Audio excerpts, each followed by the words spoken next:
All right. The speaker's working.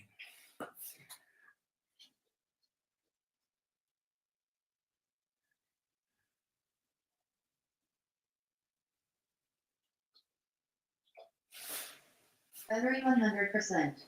Connected to Pills I found.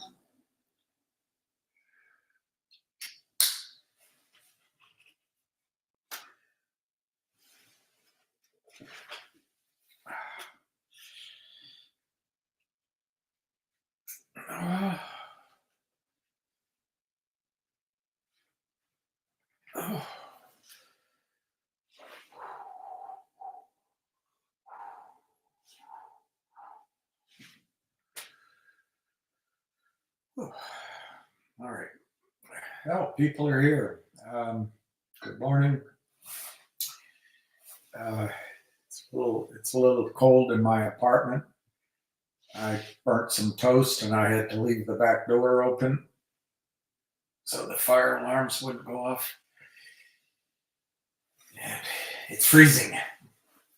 So I look like this. Ham's going to come on in 3 minutes. So let's look at some of the stock prices. DJT's up right now. Is up $4 at 51.50. Fingers down. They got it down 5 cents because why not? And NIXX is up 5 at 26999. Ham's not going to talk about that with you, but I think if you want to make a similar play like DJT, I think you should play NIXX. ZJYL, which I'm now talking about, it probably means I won't have access to sort of the whispers of what's going on, but that's okay. That's okay. I'll be on your side both with information and with what I see. That's 0.005 at 214.5. I think that's something to start to accumulate because I think that one is still in play, but I don't have any news, so to speak. But I believe everything that made it attractive months ago is still in place. Repeating it doesn't really change it, but it helps, I guess, because time goes by, you wonder, why is it just flat? I think if ZJIL were not going to work, ZJYL were not going to work, it'd be 50 cents. So anyway, that one, Logic is down. So of course that means don't buy it because it's down, but it's 0.0178. You don't have to. And of course we're coming into tax loss season. And of course, probably he's issuing more shares now that he has to still pay for reporting and maybe clean some things up. But we already know 2 deals are worth 6 cents a share, and they're definitive, they're done. And there's 5 more coming, probably worth 40 cents a share, maybe 50, maybe 60 cents a share. You can haircut all that all you want because it never works. There's always bad things. Okay, fine. I think on the charts I've showed you, I think it can go to 16 cents. You buy it at 2 cents, get out at 10 cents, get out at 12 cents, get out at 15 cents. And what else is there worth talking about before Ham comes on? Let's look at GDC since we haven't. That one's down to $1.64. I would guess that that's a screaming buy. I'm putting myself in the position here that I will no longer have access to sort of whisper information, but I'm okay with that. But nothing's changed with GDC. Still a massive short. A handful of people own the whole float. And I would think at $1.64, your risk reward is minimal. Your biggest risk is you're going to have to wait and you're going to go, oh, other things are moving and I'm sitting here. But both GDC, ZJYL have been sitting on their haunches for several months. And if not when? I think soon on both of those.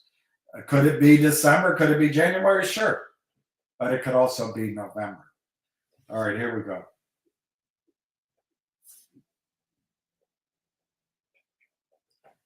All right. Hang on. That speaker's not working. All right, now it is.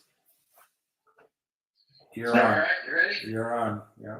All right, so this morning in pre-market, they had DJT at the 57, and then the bear rate. I had one last client sell it at 55 this morning.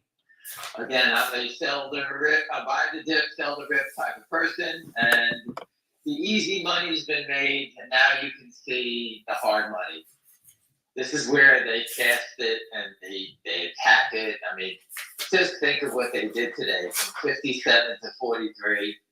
And I can't advise people to buy the dip on something like that after you made, if you made a big hit in it, why would you give it back? It's very dangerous. And the reason they're making it dangerous is because they want to scare away investors that buy. Hedge funds are stepping in here because they're the real gamblers, and this is how that was the same pattern in GameStop. When they did those bear raids, the hedge funds know to step in and buy it. Hey, good. And if I was running a hedge fund, I definitely would have been buying when they broke it down. Hey, good looking. And then it comes back and they Hey, give it back to them. You make yourself a couple of points, and you can keep doing this all day long. But for the novice, for people that listen, everyone who just made a lot of money in this thing, stay away, enjoy your money, don't think about it, go find something else to do. All right, because it gets dangerous now. If you really want to be there for the home run swing, go out and buy cheap calls, but there aren't any cheap calls. I have friends looking at them and they're ridiculous. The cheap calls, when we were telling you to buy it when the stock was below 20, I said the 20s, 22s, 25s, 30s, they were all nothing. Now those options are 30. That's because calls have an intrinsic value, they have time premium, and they have a speculative value. And now you probably should sell calls against your position. Pick a number way up there and sell the calls against it. Yeah, no one wants to sell them anymore. So it's very hard. So when they become like this, everyone's getting out of the way. So there's no reason to be here. Yeah. Let the stock make a big move, whatever it's going to be, then you can decide from them. But other than that, I told you GDC, easy money's made on that first swing, then it gets tough. It's the same pattern in all these things when they spike.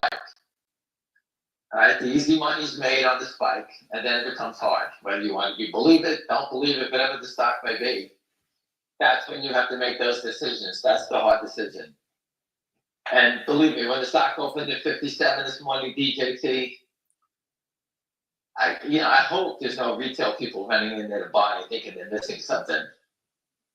Because that's how they take advantage of it. You think about it, you buy 3,000 shares at 57 and the stock is 43 and you didn't even pay for it yet. That's a big drop. A lot of people get bailed, they put out these stop losses, they take you out, and they just harm you. There's no reason to be in that firefight.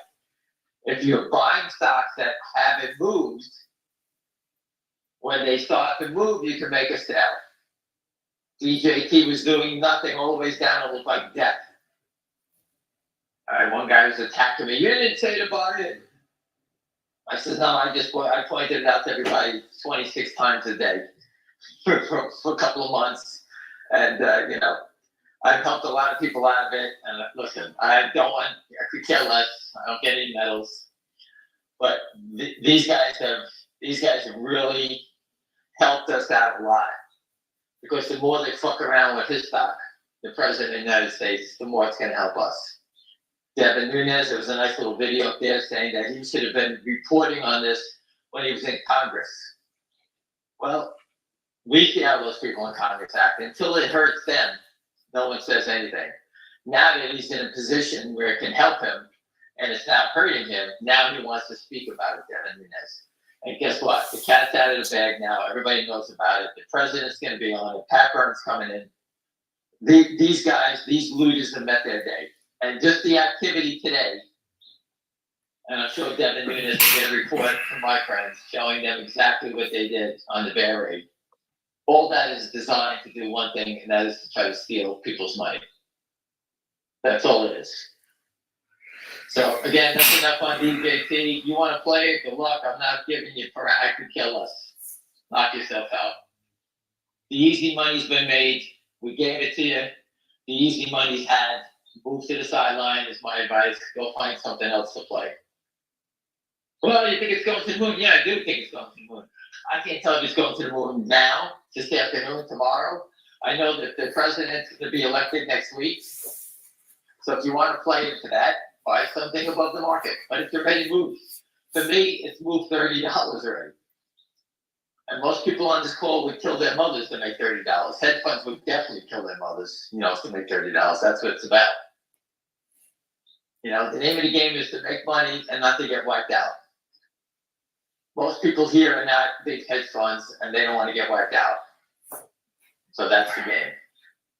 And that's how I like to play. And just keep nickel and diming them. Nickel and diming. Making $20 on a trade is not nickel and diming. That's a nice trade. Even if you have 500 shares, you may still have 10 grand. All right. So again, that's not how you like to nickel and dime them. Keep going. Stay short. Stay sweet. Just keep making money. And you know what?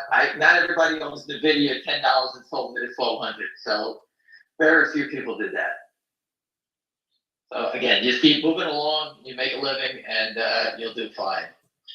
On finger motion, let's talk about that for a second. Stock opened again at 207, 206, whatever it was, and they just keep moving. Coming back, it's always a seller. I put it up. There was 12,000. They spoofed, and all of a sudden the bid stock getting hit. No trade. It's just they're just jerking us around. Again, the volatility has to come to the upside. DJT volatility's got to come to the downside because the stock has moved up too high. They have to attack it. Finger motion, they did the attack already, and the volatility has to come to the upside so that people would sell it when it goes. Now, everybody on this phone, let's not make believe we're Jeff Easton. Let's make believe we're Jeff Easton's mom, and she's the real short seller. All right? Jeff Easton's mom is sitting here. She's short 1.6 million shares at $2.40. There's 10,000, 5,000 offered, whatever the numbers are. Why doesn't Jeff Easton's mom just start buying back stock at 205 when they see a seller of 10, 12,000 shares? Every time they see that, I reported it last week, there were a bunch of 5,000 share lots below $2.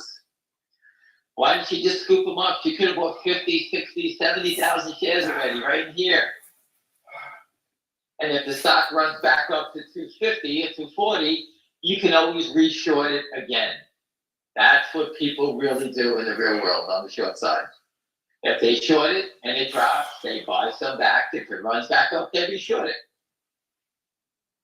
But these people are standing like the Statue of Liberty. Why?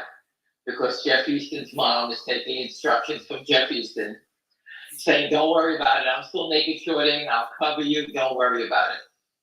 That's the conversation that's happening. Sooner or later, the mom is going to panic. She's got to cover. And that's going to be the first shoe to drop is the 1.6 million starting to cover. And that'll set off the race. When does that happen? It could happen in 1 second from now. Everyone on this phone, if you just call your broker up today and tell them, don't you dare lend out my shares. I want written confirmation that you're not lending my shares out to anybody. I don't want to lend out my shares. I don't know where they're borrowing the shares from, but it doesn't hurt for everybody to make a call. Or you can take your stock, whatever you have, put it out there at good till cancel above the market. They can't lend out your shares when you have them out for sale. So anything you can do to help out, it's perfect. We'll just sit here and wait. The company's speaking at 11:30 at that conference in California. I put up the post about that. All right, so you can go look at that. And, you get to listen to the company. I'm sure it'll be on replay. It's at that micro conference. Oh, I don't know if it's 10:30 Well, 11:30 New York time. I wasn't sure if it was LA time. I don't know the answer. I don't know. I put it up. I didn't know. I didn't know what time it was. But anyway, it said 11:30. I found it at LD conference, whatever it was. And I watched the replay later myself. He said that he was going to get back to you, William. He is. Someone But reached out on Twitter asking when is the conference with William. The CEO was traveling. He was at the conference, and he said that he went to William. yeah, Hopefully you too. and he's talking. He's talking to the public out there, so that's more important than me for the time being. Right. So I'm just saying the only difference is we get to ask some questions that we want to ask that I guess no one else would ask. Right. But he is speaking. If you can tune in, if you want to follow the company, do your homework. It's right there. I'm going to be focused on finger motion from this point out. We're down to 6 trading days. It can go at any second. And the more they fuck around with DJT, the better it is for us. Devin Nunes, Donald Trump. I put it up 100 times. Everybody wants some of that GameStop money. GameStop money is paid for and funded by a short squeeze, nothing else. And Donald Trump, everyone says the guy lost $1 billion. Well, he has 30 million shares of his stock. If he sells it at 50, it's $1.5 billion, $1 billion, all right, 1.5 billion. You don't think he wants to sell it at 300? Everybody wants to do that. And he has a free shot. He's going to be the president. And he cannot just say, fix DJT. He has to say, fix all the stocks. So if you can't afford to be in DJT, which is a tough place to play, go find something that you think that can catch up, or play that's going sideways. Maybe you like Mullen, maybe you like GDC, maybe you like XYZ, I don't know. I like finger motion. I did my homework on it, I've been following it, I know the short seller. And I know we put the truck, I put a photo, William, that you had taken outside the SEC of Jeff Easton. It was so great. It was right at the door of the SEC. I was on an angle shot. I just blew it up. I mean, you couldn't get any better. So the SEC, they know about this thing. And when Trump gets in, we'll have Patrick Byrne. I'll go see Patrick, and I'll make sure he has all the gory details on finger motion. That's Anything good. else? Anybody got anything to say? Let me see if there's any questions. Is the DJT squeeze finished? It could be anywhere. It's finished for me. It went from 20 to 50. Right. Listen, look at the options. Let's look at the premium. The premiums in the options now, opposed to when it was going down, is like completely, it's 100 times more expensive to play the game now than it was then. Right. When the options when the stock gets hot, the premiums expand, and it gets very difficult to play. So it becomes a very expensive way to play. Hey, GameStop is very expensive, and look what happened to that, went to 500. So if you want to be there, you could be there. If you don't want to be there, you don't have to be there. But I look at it, if you have stock go up 20 points, 30 points, even 10 points, that's a great, great trade. All right, and you can, if there's other names that you can spread out into, then you go spread out. That's the way to do it. I took a risk in DJT, it works out, then I look for things that are less riskier that potentially have the same upside. Like, for example, William, DJT to go up 100% from here, right? It's gotta go up $50, right? Right. I look at finger motion to go up 100% where it is, it's 2. But goes to 4, I'm up 100%. If it's 4, it goes to 8. I think that finger motion has the same explosive short in it as DJT. The difference is DJT has institutions, we don't have them yet. When they do come, that's when you get your explosion.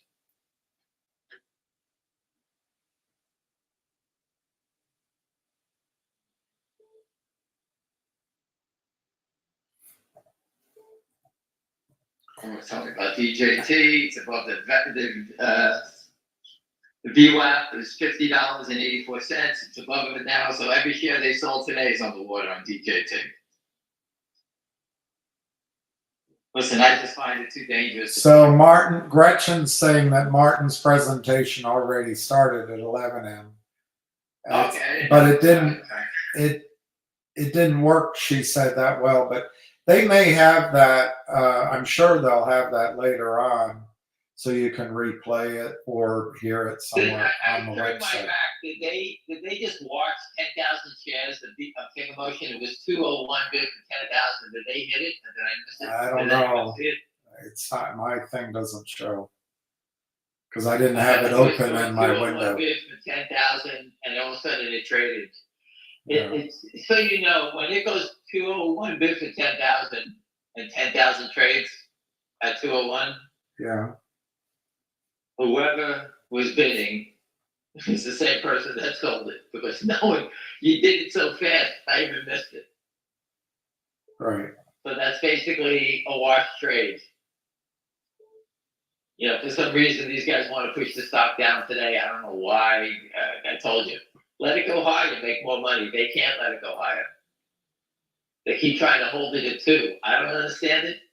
I had friends pay up to 208 yesterday. They bought some, you know, they've been buying it. They're selling their other positions and buying here. There's nothing else I can say. It's accumulation.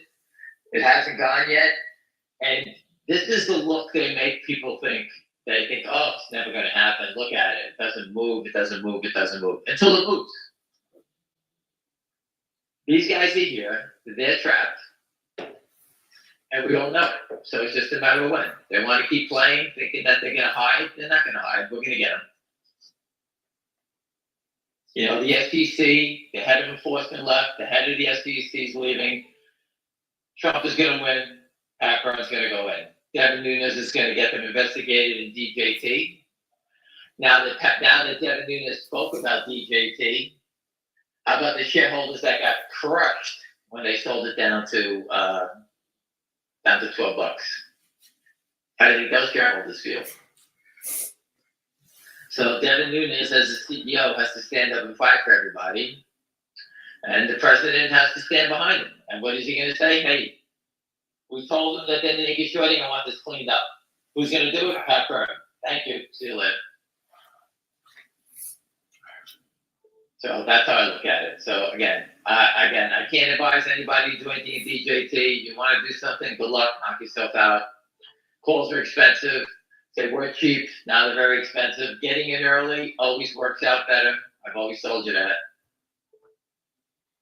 The poor people that are paying $56 for today, and they just whacked the bid at $2 for another a couple of thousand shares. They want to sell it today. Today's the sell. But you know what? They can only sell it once if it's a real short. Or excuse me, if it's a long, you can only sell it once. So again, this is coming to an end. Remember, there's 4 ways you can buy and sell a stock. I wanted to talk about this again yesterday. You can buy a stock. You can sell a stock short because you have to borrow it. Or excuse me, you can buy it. You can sell it. You can sell it short, which means you have to borrow a share. Or you can sell it short, market maker exemption. That's the loophole. That's where everybody's stealing from, the 4th way. All right, that's the gateway to hell here. They allow that loophole has allowed these guys to rob every American. All right, and Tom Ronk taught me that one. I saw him do a presentation at the SEC, and I always remembered it. All right, there's only 4 ways to buy and sell a stock. You can buy it, sell it short, borrow, and the 4th way is the market maker exemption. That is the loophole, which I published and put up 1,000 times. So now we traded 110,000 shares, and where's Mrs. Easton?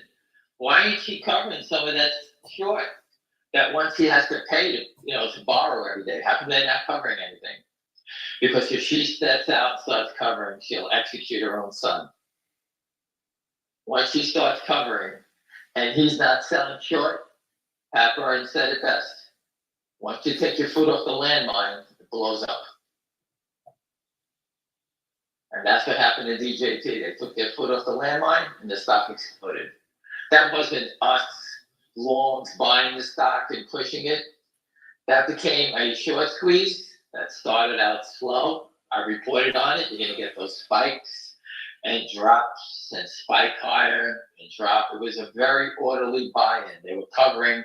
They had their own control on that short covering. And then I said it was walking, then it starts to trot, and then it starts to run. Well, today you saw the run. Yesterday we started to pick up speed. It was up 8. Today it was up another 7 or 8 this morning. That's them starting to run. They needed to stop it. They attacked it, knocked it down, tried to take the momentum out, scare away longs. That's what they try to do. But hedge fund longs are not afraid of this.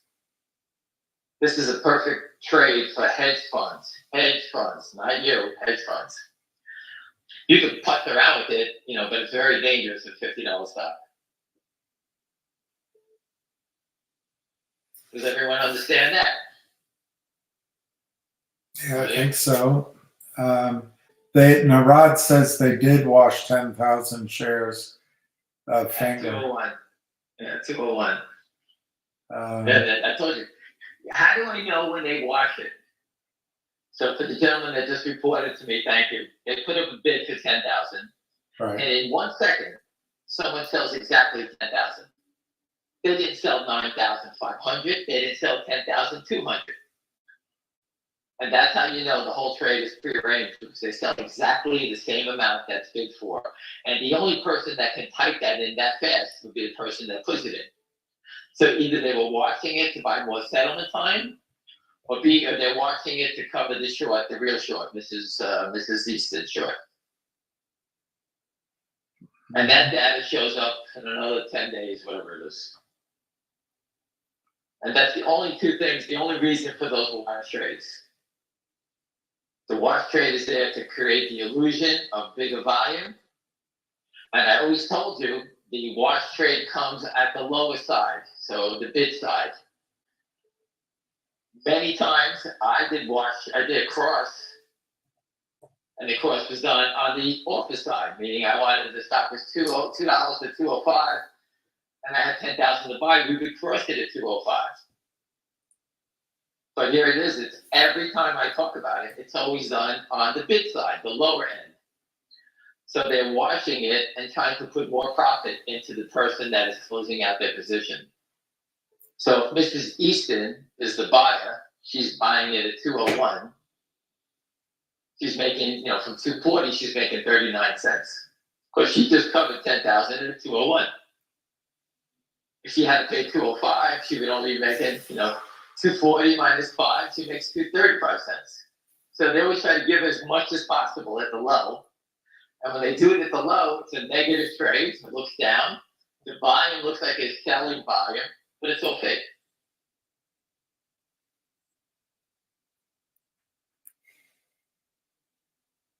Any other questions? Mike wants to know if he had bid a penny higher for 10,000, would they have sold it to him? They may have held up from doing the wash trade. You may throw a curveball into them. They only have to do 100, or do they have to do the whole amount they represent if you match it?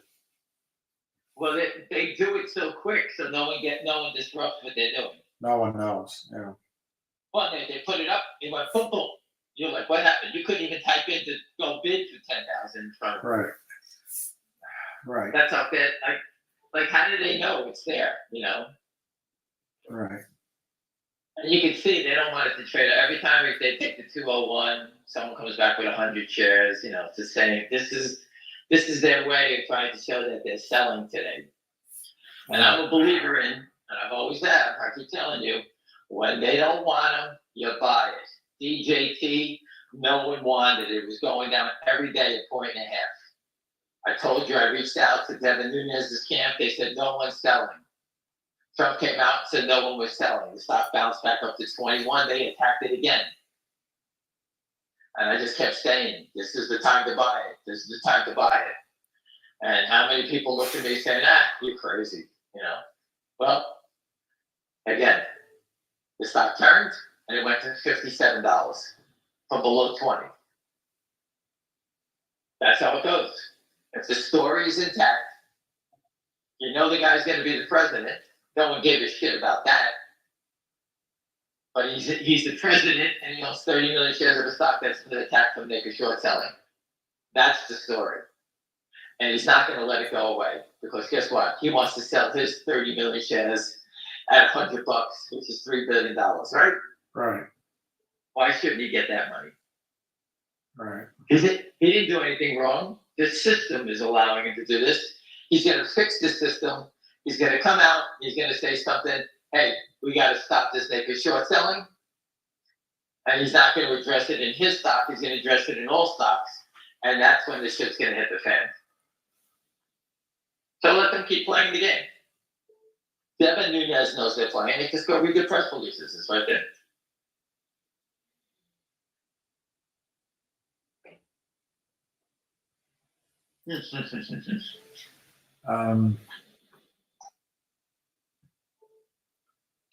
Is it? And they think they just took the 203 stock or whatever, and they crossed it. I don't know what happened. All of a sudden, we got big bids, some washers going on, you know. I told you before, this is fraud in slow motion. But once they start to get active, like DJT, you can't figure that out. Traded, 108 million shares. It's already 12 o'clock, 11, whatever time it is.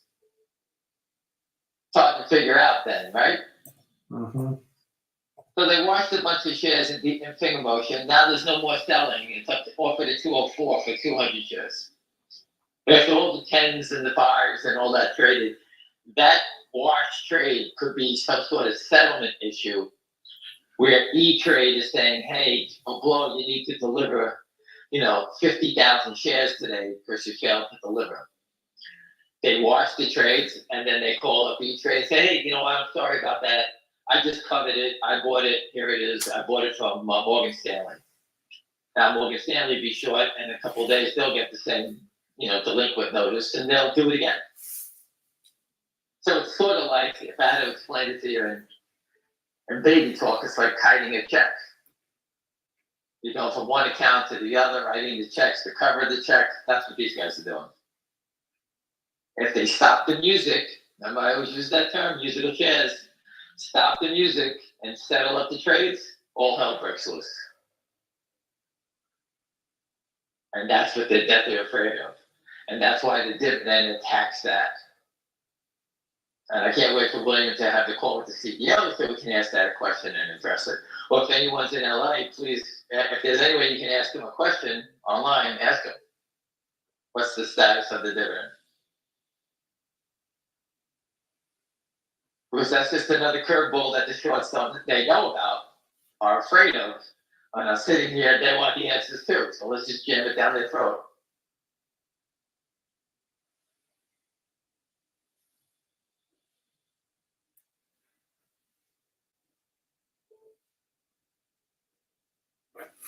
I'm just finding it strange that we see big bids, 100 shares offered. It was at 204, and they moved it to 203 to 100 shares to try and. There's no reason to close these spreads out. It's just fraudulent activity. They have the 100 shares leads. They're just spoofing back and forth. It doesn't make any sense what they're doing.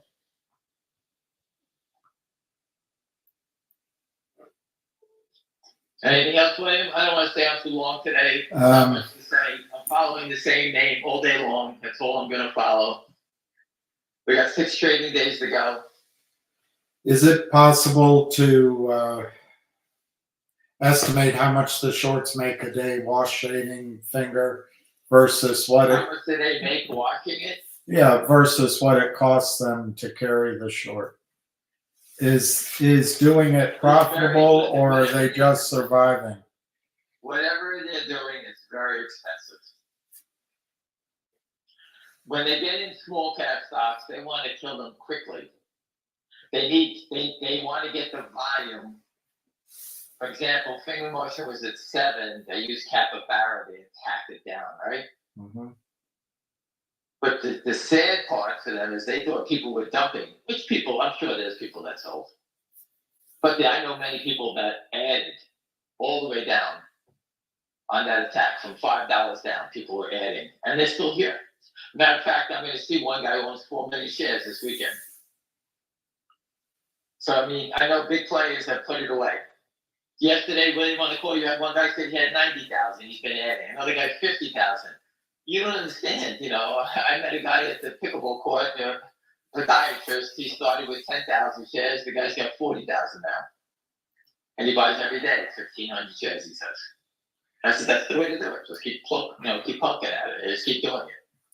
I wonder why there was no press release from Fngr about their investor conference today, because they're trying to hide it from you. They're talking to hundreds of people, but they want to hide it from you. I don't know. We found out about it yesterday. I didn't know anything about it. I found out it from the CEO. I don't know why. Oh, yeah, you're the one that said it, right? I forgot. I found out yesterday. Who knows? Listen, stop. There's no. The crime is on the naked short selling side. If the CEO of the company does anything wrong, they face going to jail. So Social Watch wants Martin to communicate better with us, the loyal investors. We don't call them up and go find them. Send the company an email. I don't know why they didn't put it out. All I can tell you, Social Watch only, if you have a team of attorneys, and I know this because I've been involved with companies for a long time, attorneys will tell you if you put that out, it's promotional. You can't do it. CEOs have to be very careful about promoting their stock. The liars can lie all day long and it's okay. Right. So I don't know the reason. I'm sure it was just to hide it from you though. Right. So he's going to write IR. Okay. No, ask any questions. Yeah, go ahead. I mean, I think Fngr's got a great outreach program. I don't know what happened. I'll ask the guy the question. Why didn't you let us know? This is like for the company, it's like a hockey game. And if anybody's ever been to a hockey game, it moves back and forth real fast. And it moves like that fast because the short sellers hit a sell button all day. And when the stock is going lower, everybody wants answers immediately. They want answers on everything. The company did this, the company shouldn't do that. If the stock was moving up, no one says anything. GameStop, the company sold 140 million shares to the shorts. Okay? They got the money. The stock is stabilized at $21, whatever it is. The shareholders online, and I see them because they contact me all the time, the company now has $5 billion in cash. We all agree, yes. Who gave them the money? Who bought the stock? The answer, crickets. And I'm just trying to be someone from Wall Street we were trained to ask some of these questions. And it's obvious the shorts gave the company the money. The company, not one person ever reported ownership. And I keep trying to tell the people, hey, the shorts covered. But you're going to say there's $1 billion more. I got it. But the company, when they need money, just calls them up and they'll sell it to them again. Because the company's raising the money. He's doing the right thing now. You had your short squeeze. How do you keep trying to squeeze and push this boulder up the hill when the company's already covered the shorts? That doesn't mean it's not going to go up. I believe that GameStop right now is a pyramid scheme, not in a negative way. Meaning that William buys it, he tells him to buy it, he tells him to buy it. And you can see once the stock goes up, there's not that short squeeze that it used to have. Once it gains momentum, it just clicks and goes. Like DJT. Now the DJT start to click and go. I just don't see that anymore. And I'm not a short seller. I would definitely buy the dip and sell it back to them all the time. I've said that 1,000 times. If you just buy GameStop when it's ugly, the investors all keep coming back with diamond hands. It's going higher. They push it up, and you can make a nice trade on it all the time. And maybe you get lucky one day and it does go. But as far as I'm concerned, the shorts have been covering. They've done it. The company's got the money, and the stock is what it is. And I think Wall Street's been told to stay away from it, if you ask me. From GME?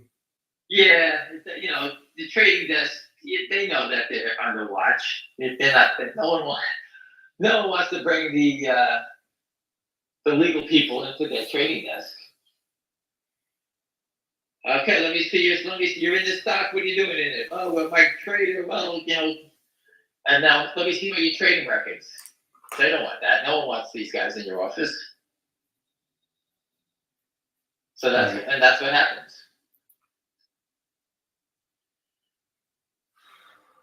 Anything else, William?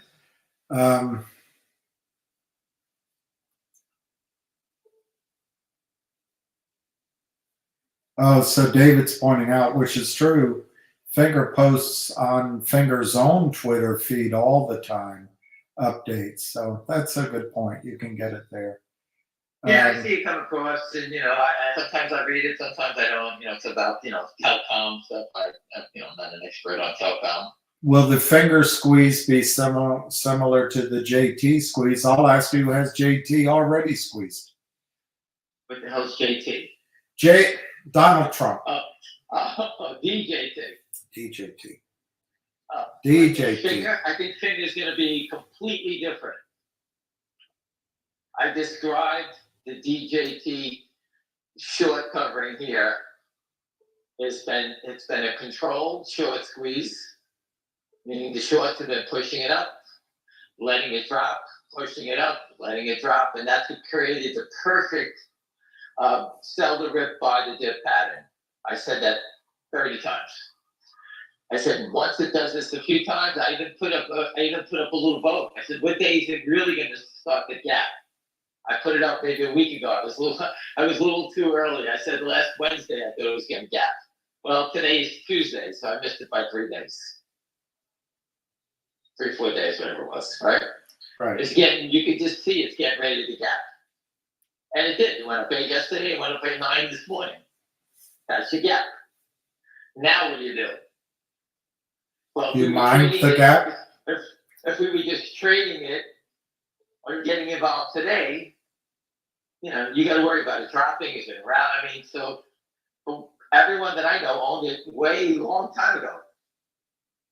And I advised them to start selling into the run. So that's what they did. I was waking people up yesterday morning at 6 o'clock in the morning.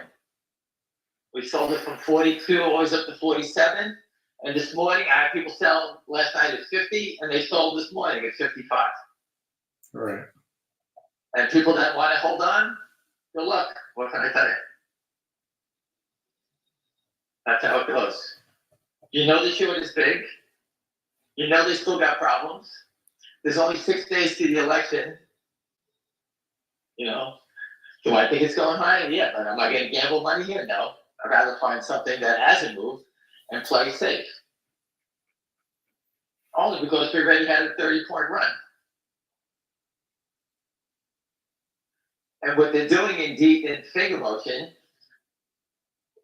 they're trying to get you to think, because the stock hasn't moved yet, that has nothing to do with the short squeeze. You guys got it all wrong. There's no short squeeze here. Now we just went from 120 something to 140. I don't know, just maybe I'm losing my eyesight here. The only thing to do is to take a snapshot of what it is so I can remember what the hell's going on. But the volume was all in the same spot. We're up to 140,000 with no real trades in the same 3 pennies range. It's so funny that no one's selling the stock, yet there's volume all over the place. 140,000 shares is a lot of volume for the stock. This stock should be trading normally, I told you, 30,000, 40,000 shares tops. This is all hedge fund manipulation you're involved with. And you can see, when you're right, how you get rewarded. DJT, nice reward. I don't care if you made 8 points, 10 points, 20 points, whatever it was you made money in it. And you made money only because of a hedge fund that was naked short of stock that shouldn't have been. And the same thing happened in GDC. The same thing happened in Bed Bath & Beyond a while ago when I called on it. I said the same thing in GameStop. We're taking advantage of naked shorts. And that's been allowed by the SEC and Fngr, so we're taking advantage of the other way. And the SEC frowns on people trying to squeeze shorts. It's illegal, they said. It's illegal? Yeah, to squeeze the shorts, it's illegal. Well, do you think most of the short has been covered in DJT? And do you think DJT can hit? You know what? It's a tough call. Because when you trade 100 million shares back and forth, these computers are going back and forth. It's tough for me to tell you if they're opening, closing, opening. I can't tell. So I think they covered. I think they've been covering. Do I think they covered most of it? No. Do you think the stock can go to 150? What's that? Can DJT go to $150? Yes. How do you play it? If I was going to play it, I'd let them see if they wash it out down to 30. If they listen, they had it down to 43 this morning, right? Right. You know, if they would have broke that down to the mid 30s, then I would step in, but not till then. I need a bloodbath on the attack to buy the dip, only because I'm not a hedge fund, and hedge funds have a ton of money to play with, and I do not. And I wouldn't advise you to do the same thing because you need a lot of money to play this game. Now, anyway.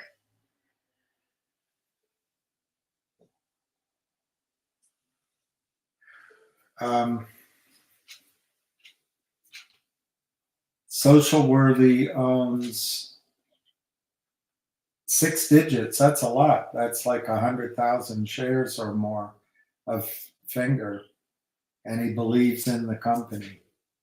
That's pretty amazing. Listen, you don't have to tell us your positions. You know, I hope you all make a fortune. There's another wash. We went from 140 to 150, and they just hit the 202 bid.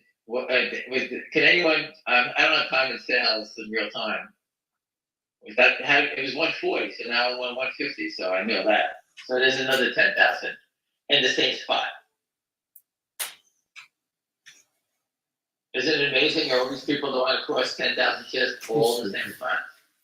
Hey, sweetheart. Yeah, what's amazing to me is the bid-ask system is supposed to be where that's the marketplace, but these guys seem to meet each other elsewhere and then just come punch the ticket on the exchange. Well, like I said, they just crossed it again. And then the stock went 201 to 205. Then someone came with 100 shares again at 203. And just as if that 10,000 wash went, there's another 3,000 behind it. So they washed 13 altogether. Amazing. And you sit there and say, how do you know they're not hitting the bids? Or they're bids for 1,000 shares. They're not hitting the bids, they're just crossing it. Those are all pre-arranged trades. It's amazing. Hey, Jeff, it's your mom. Cross 10,000 with me. Okay, where? 201. Great, thank you. Boom, thank you. Done. That's it. Account 1 sells it to account 2. Then the next day they sell account 2 back to account 1. That's all they're doing. And it's all perfectly normal. And if we didn't report on it in real time, everyone on this phone would have no idea what's going on. That's right. They're selling stock. There's 10,000 for sale. Do you know how much they hate us for reporting their crimes in real time? Real time, we're reporting it for you. They probably hate you a lot. See this. I think they hate you. I think they think I'm the greatest guy ever. I'm so amazed that this is the United States of America and they're letting everyone steal like this. You know how many people told me, just go to the dark side and go steal? What are you fighting? I know, we should have been, if we had set up a fund 3 years ago to be short sellers. Oh my God, we'd be rich. We'd be rich. Rich, just sell it, don't worry. We could hire our own lobbyists. We could sit down at Capitol Grill lord over We can senators we and can get congressmen. busy brands to write fake stories, right? Just Yeah. don't say anything. We could probably get Gensler to shake hands with us. You can sit there and write DJT. Insiders are going to sell it. They're going to put a big print up at $24. Everybody. You can say anything. That's the side to be on. Those are the I was winners. in LA. I saw Martin Chen. He said the company's in trouble. Blah blah blah. I heard him. Okay, great. Put that up, and everybody gets nervous, right? We could hire old Mold and pay him a few bucks to trash it. We could day trade without having any money. That would be awesome. Think of the friends we'd make. Think how much money these guys have stolen collectively. Oh, and we wouldn't have to pay taxes. I'm starting to think, and we could vote for Kamala Harris. All around a good deal. Let me see if there's any other questions. Do they wash? Go ahead. I just try to get an update on the Fngr motion, make a short number. You know, we've been saying 230. I got a feeling it's 250. You know, I think it's higher. Wow. And people say, well, the volume isn't that big. Well, do 100,000 shares a day. It's 2 million a month. I stopped counting a long time ago. You know, just think about that. Just 50,000, 100,000. What do you think of the argument that FINRA reports the right show failures to deliver, failures to locate, but fails to report when they cover during the day? They sell, they buy it back, but they don't. I got that. Listen. So I watch Fngr motion every trade all day long. Right. I see them doing it, and I don't see anything happening. Covering. Yeah. You see them covering? No, I would think. I see them moving. Even if you're hitting it and you're driving it down by selling shares that don't exist, in a normal market, if you come back that same day to buy those shares back, the stock would go up, I think. Well, again, we watch them wash trades. Right. We do not see them covering anything. If you cover, that means you have to take the 204 offer or the 205 offer or the 206 offer. That means you are buying stock. Right. When you are washing stock, they're just moving it back and forth. Right. It's a big difference. I don't see them buying anything. I see my friends buying stock. I see investors buying stock. I don't see them buying anything. I just told you, Jeff Easton's mom is short 1.6 million shares. She's the real short.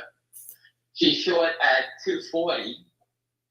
And you're telling me there's all this 10,000 share orders for sale, and she's not scooping it up? My friends work for a massive hedge fund. Massive. And she only trades Apple. All right, and she shorts it and buys it back, and she shorts it and buys it back against her position, and she does it all day long. Short sellers, when they sell a stock short, I've seen it done. I've done it myself. Shorted a stock at $80, it drops to 70. They say we shorted 2 million at 80, buy back 100 at 70. And I sit there and I would say, well, you think it's going lower? They go, hey, if it bounces back up, we'll sell that 100,000 again. The next day, the stock bounces back to 73. Guess what? I got another order for 100,000 to sell at 73 short again. And I would get the commission on that. It would be $6,000. And I say, wow, you just made yourself 300,000, and I got paid $6,000. I'll take it every day. And they shorted at 73. If the stock goes back down, they buy the 100 again at 69, and they sell it at 72. This trading is completely fraudulent because the real short is sitting here as being instructed by the naked short. Because there's no way anybody would stay short this stock, 1.6 million, going into the presidential election with the chance that Pat Burr is going to come out and kill you. So they're exactly the same person. There's no question. They think the same. In DJT, they have the same news event that's coming, and yet the shorts in that stock, there's multiple shorts.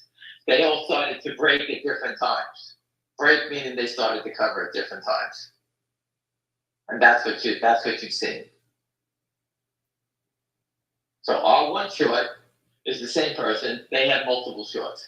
When finger motion breaks, I think the person I forgot to ask me that question. Will have a different look than DJT. DJT had that step, back, up, down, up, all over the place. Finger motion's gonna go 2, 8, 17, 40, like that. It's gonna do like HK did.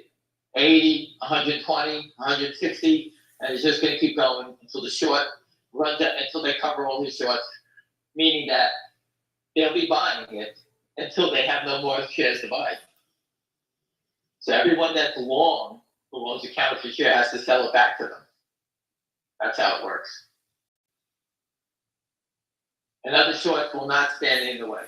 Because they know when you get someone like that covering, they stay out of the way. And that's why you get those tremendous upswings.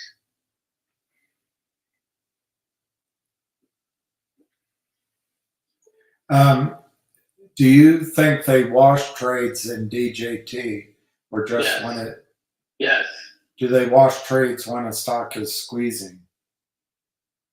I think they're washing it because they need to get delivery from one side to the other. So there's plenty of washing going on. Plus, you got the computers going back and forth trading for half a penny or what they trade for. Right. The algorithms going back and forth. Right.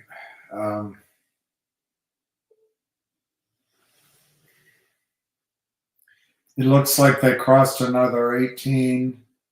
Narad is saying. There you go. You're right. We're up to 159 now, right? Spiny bought 2 shares of DJT at 38. That's fun. That's fun. Nice.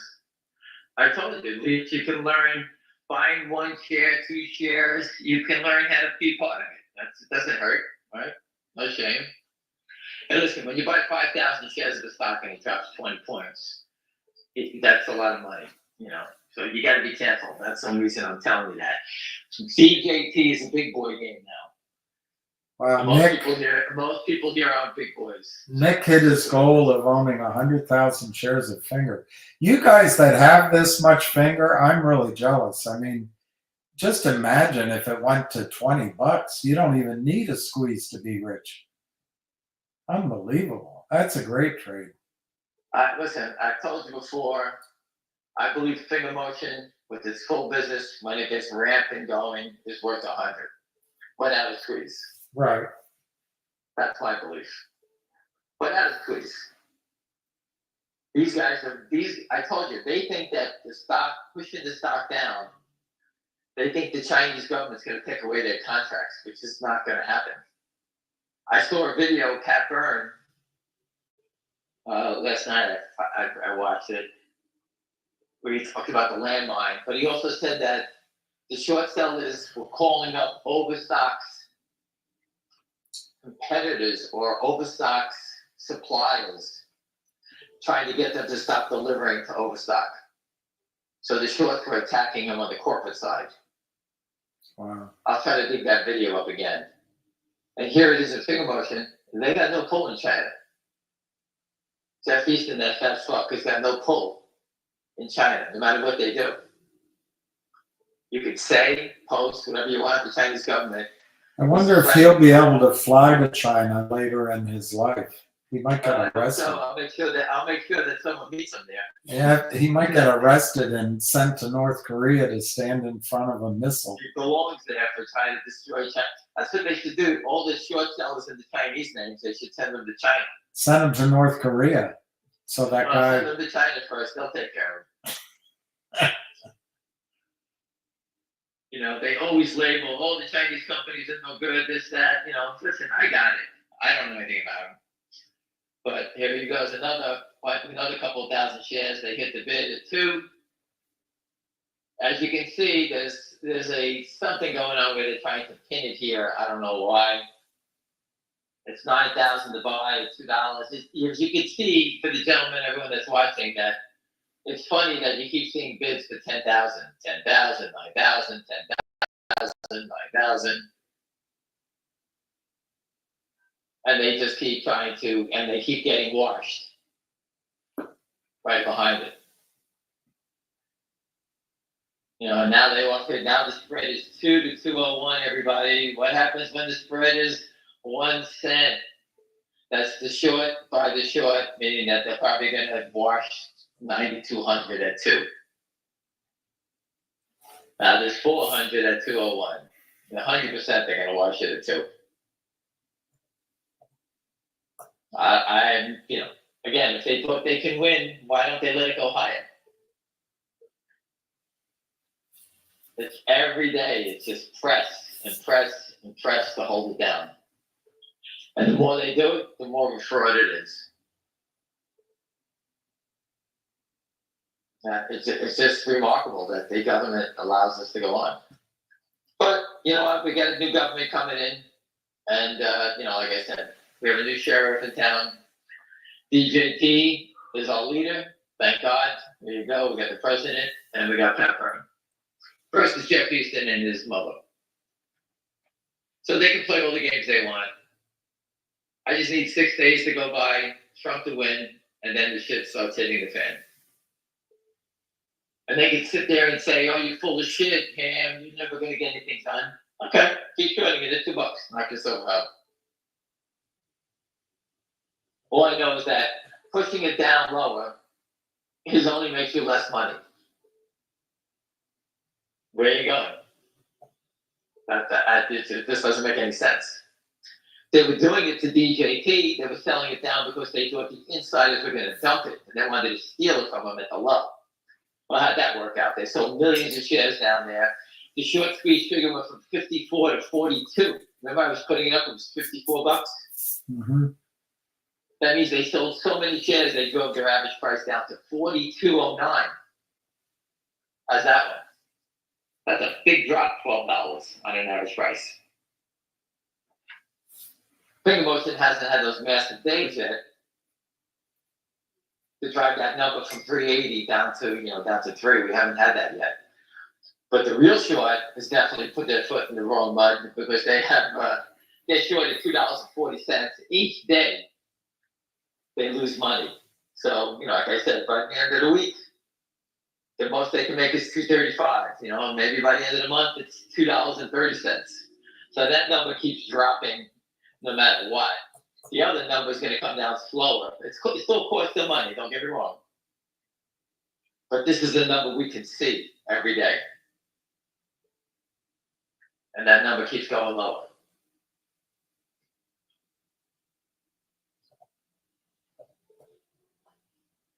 William, what was the line I gave you last night? If you want a better answer, ask a better question. And that's to my friend that used to work for E.F. Hutton. E.F. Slutton. E.F. Hutton. Most people don't even know what E.F. Hutton is. But when they talk, everyone listens. Yeah. I just love it. DJT, they tried it, they bashed it down, it's slowly clawing back up. You know, they must have had a real margin call this morning to try to knock it down so they didn't get called, right? And then the cutoff time went past.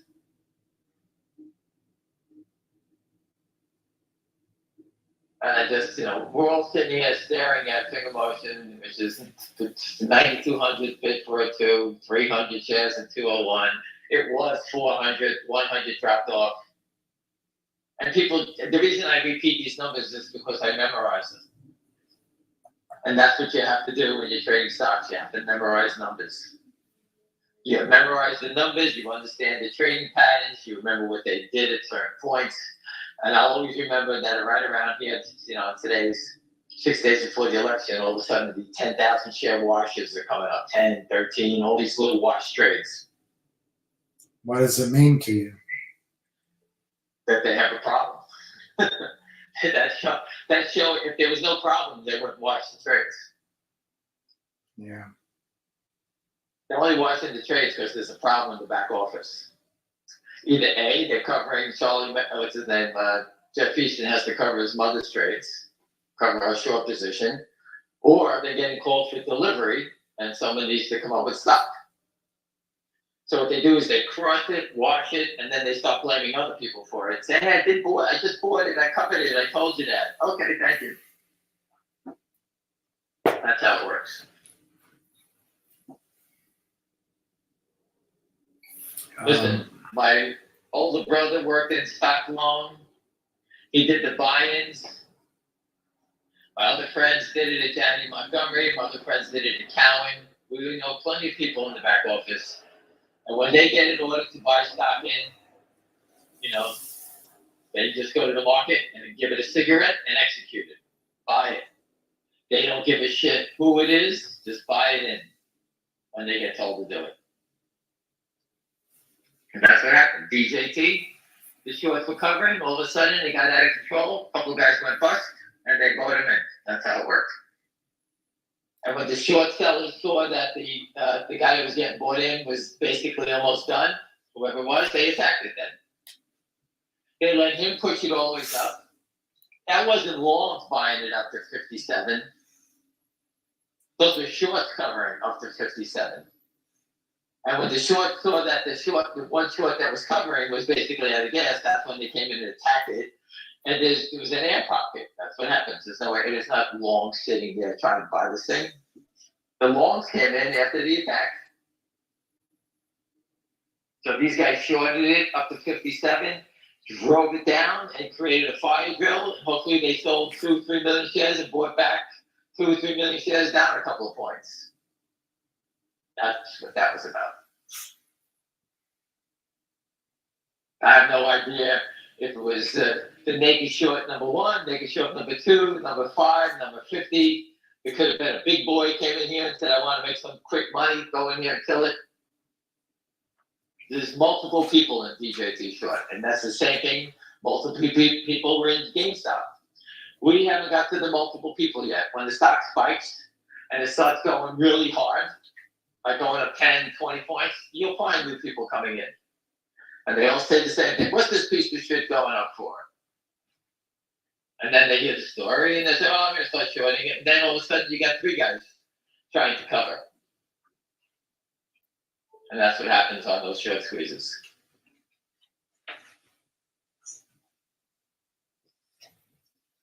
So what's with the shenanigans on the finger motion dividend?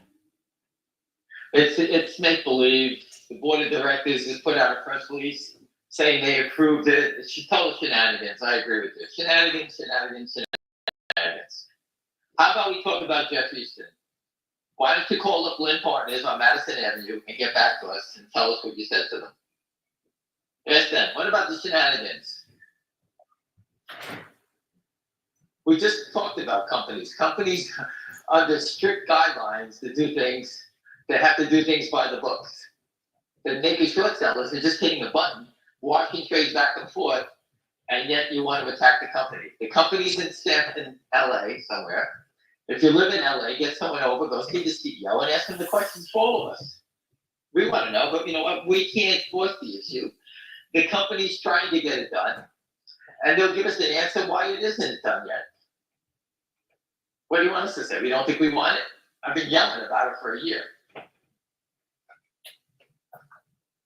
It's not the company, it's the SEC.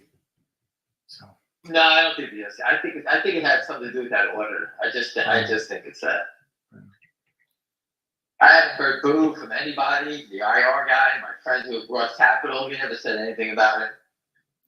I told you Roth Capital said that look out for the big data. That's what the company said. The next thing is going to be explosive is data. You know, we want to know about that truck, how many things they're installing, how much do they make? There's a lot of questions.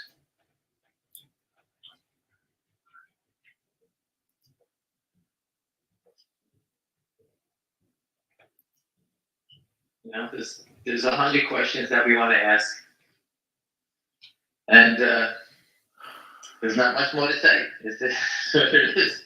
If you want to be here, you be here. You don't want to be here, go someplace else. But I definitely would not recommend people playing finger DJT. It's very dangerous if you're going to do it by calls, because you can only lose what you put in. You don't want to buy a $50 stock and have it drop 20 points. I'm not saying it is, but would you want to do that? You don't want to do that. It's already made a 30-point move up. You know, it's very dangerous. That doesn't mean it's not going higher, but that's not for me. If you want to do it, knock yourself out, go buy it. Most people are momentum people, and they wait for stocks to gain momentum and then they buy it. Like I have a lot of momentum buyers in Fngr. I can't teach you how to, they want to buy momentum and wait for the momentum. What can I tell you? You know, same type of people missed the DJT run because there wasn't momentum. And all of a sudden they had to pay 4 or 5 points higher. And they said, oh, I should have bought it when it wasn't doing anything. And I said, well, you knew about it. I told you about it. And you waited. Again, when you buy things that aren't moving, all right, the risk is that it's not moving, but also the risk is less than a stock that is out of control, which DJT is out of control now. Up, down, sideways. You know, who ever thought the stock would open at 57 and go to 43 today, right? Right, William? Does anybody think that was going to happen? I didn't think. Well, that's why I tell everybody to sell, because I did believe something like that was going to happen. And I can't believe the gall of them to actually try to attack it down like that. Yeah. And that's why yesterday, I made people sell all day yesterday into today, into pre-market. We were sellers. Not buyers, sellers. And people go, what, should we buy it back? I said, no, it's too dangerous. Well, it bounced back. I just told you my opinion. It's too dangerous. You want to play it, knock yourself out. You think it's going to 100? Yeah. When is it going to go 100? I don't know, but I think it's going to go there.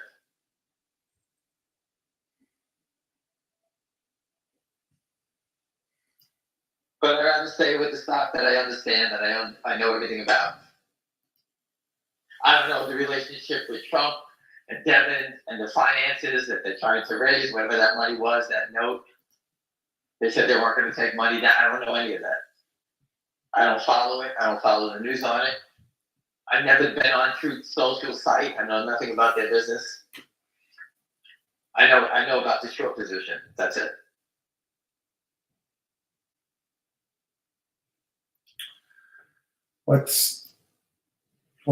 I mean, if you know, what's your revenue projection for Fngr 1 year out? I don't. That's not my thing. That's the CEO that, not me. Yeah, that's what he says. That's the CEO. It's my revenue projection. I'm concerned about 230 million shares short plus 1.6 million shares short.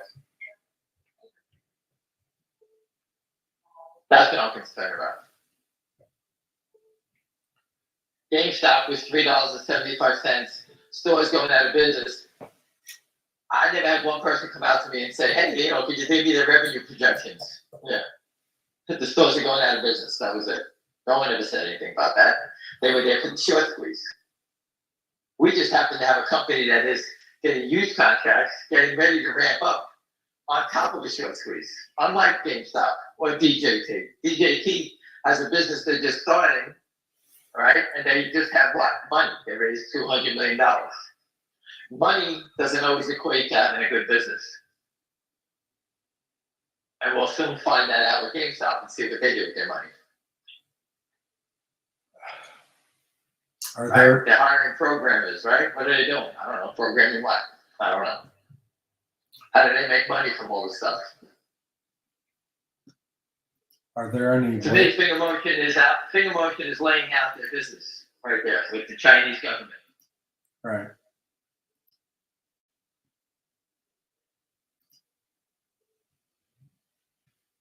Right. I just laughed at how a stock that hardly traded 170,000 shares. All the big trades going back and forth.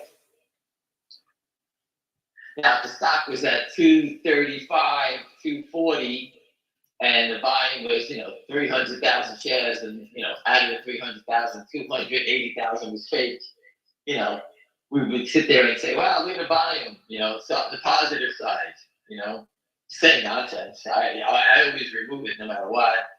It was just 202 to 205, and they offer 100 to 203 again. This 100 shares is pretty interesting, right? Are they putting feelers out to see if anyone's buying it? Or are they just trying to maintain this little price in here? I don't know, this price, this spot. Listen, my belief is the company's going to come out and knock this stock, knock these guys out. That's what I believe. The company is everyone that I met at the company. Okay, well, the investors all know about the short position because they all ask me about it. And you know what they all say? They're not concerned about it. The fundamentals are going to beat them. That's what they said. And I said, great. And I see all these good contracts, and I think they actually got a good feel of what's going on with it. Not us, because I'm not in China. Although I eat Chinese food once a week. I love it. But I'm not in China. I have no idea. I thought the CEO would be something coming out with the CEO shortly. And he's at a conference, so hopefully we'll see it and he'll address it. Maybe he's not allowed to address it. I don't know. Remember, if it's bad news, the company had if they got turned down by the SEC, they would have to address it. Remember that. If the company has negative information and withholding it, they can be in trouble for it. So I don't believe it has anything to do with the SEC.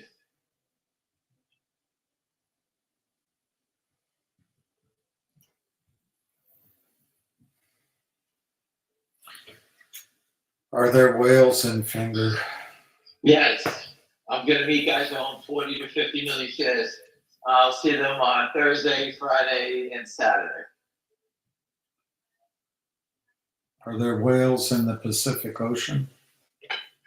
You know what? Fngr Motion has the whale. They got Pacific Life Ray. That's the commercial you always see on TV with the big whale. That's the signal to buy. The big whale jumping out of the ocean. People, listen, just go read about the company. I had a deck that was sent to me from my friend. I just don't know how to post it. It was an updated deck that they give out, the company gives out. I just don't know how to post it anywhere. I don't know how to take, maybe I could take a snapshot of it and do one page at a time. I could try that. But everybody's listed in their timeline. Munich Re, Pacific Life, China Mobile, China Unicom, the AIZ, this one, the government of China. I mean, everything's there.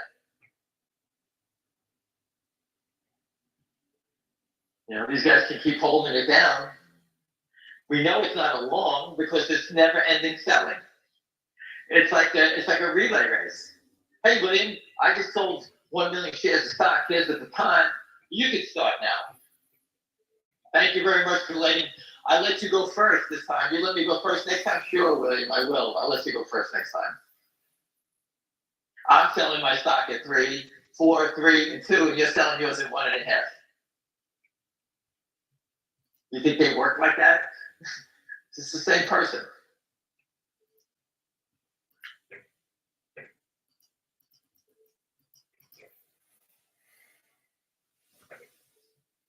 All right, people, you want to answer, let's go. There's no more questions. I got to go ride a bike because my knee just got stiff. So I got to go do the Tour de France to put a little oil on my new knee, which I find amazing. That's it, right? So DJT, you can see the volatility's come to a halt. Where is it? 53 bucks.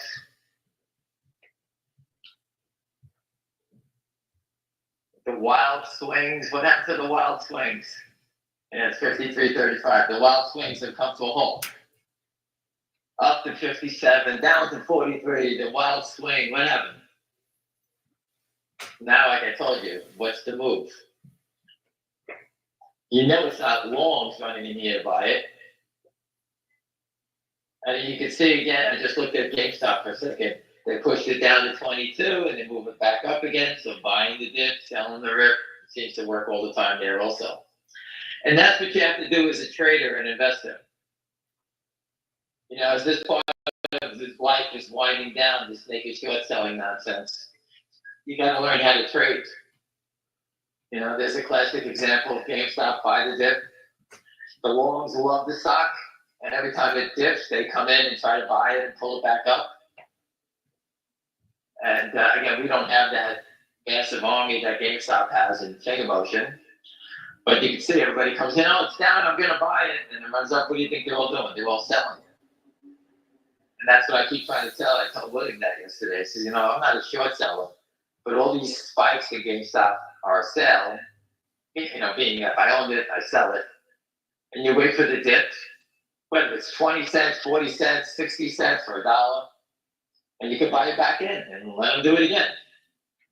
I think between 20 and $24 is to buy 20, sell it at 23, 24. You can, maybe one day it goes, who knows? If you want to buy the dip, sell it, buy the dip, sell the rip, buy the $30 calls for a dime, and forget about it the next years.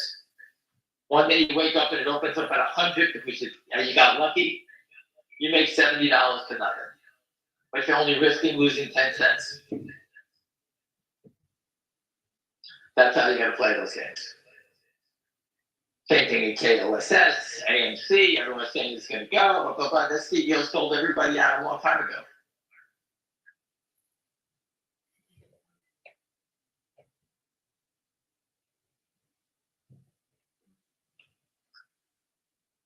Yeah, so that's how it works.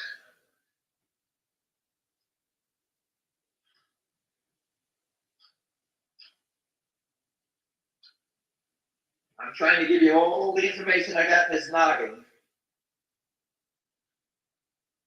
Pick a stock, any stock. I'll go back in time. I can tell you about Pat Byrne. What do you want to know? Do you still follow MLGO? I know about it. It's a Chinese name, like a $45 or whatever the hell it went through. Got crushed. It's been staying here at 20-something cents for a long time. That's all I know about it. You know, you want to play it, buy it, hold on to it. I don't know when it's got. I know nothing about it. Have you heard of SCLX? I do know that name someplace, but I don't know anything about it. I don't know anything about it. Listen, these stocks, each stock has got their own group of bandits on it. So to jump in to try to answer that is a tough one for me to do. Because I'm afraid, you know, I may overstep whatever it is. I gotta tell you, listen, guys, look at this MLSS. I've been in it. And this is the first time I saw a big buyer of 34,000 shares. I mean, it's not a lot of money.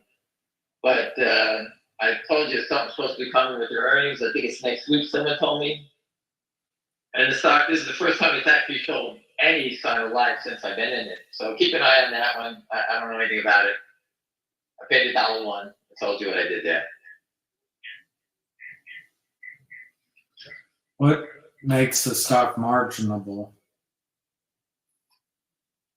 What makes a stock marginable? Mm-hmm. None of the ones we're in. It's just price. If it gets over It's $5. price. Yeah, so you got to go over some price. For some reason, I don't know what $2 means to these guys. It's got to be something with margin with them. It's got to be something where, you know. I think it's the Fed call at $2. Yeah. At $5, it's a house call, and right. everything between 2 and 5 is probably the discretion of the brokerage firm. But $2, I think, is Yeah. a Fed call. Yeah, there's something, that keep trying to hold it here. But again, the more they keep doing this nonsense, they're just selling more shares at a lower price.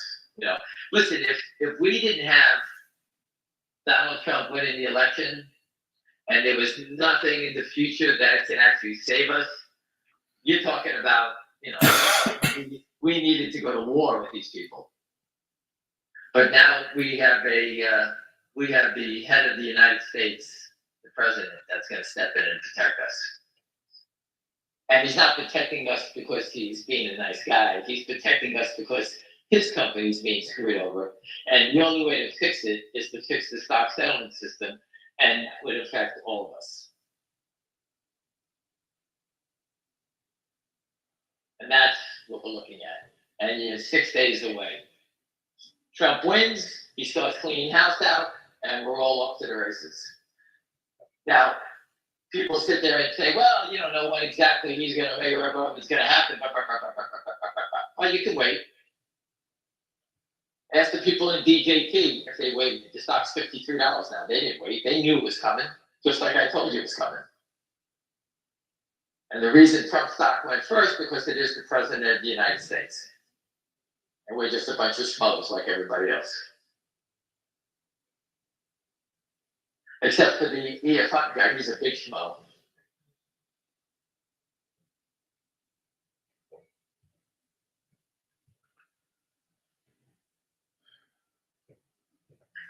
And listen, people, if you're going to attack me on Twitter, I'm just going to block you. I'm not getting paid. I don't really give a shit what you have to say. This is my knowledge about making short selling. If you don't want to hear it, I'm sorry, but I just don't need to hear all the garbage. You didn't tell anybody, you didn't tell me to buy DJ, you said this, you said that. I've said whatever I said, it's on Twitter. You can go read it yourself. You don't need to yell at me. I don't really care. My football team sucks. The Yankees are losing. I really don't give a shit. I could kill us.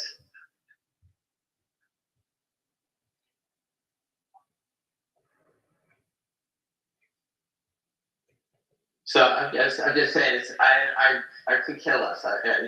This Twitter thing, it's a cesspool. I've been involved in online posting from the Raging Bull. It's a cesspool of garbage. We want the stock to go up. These guys are betting against us, trying to steal our money, using a loophole.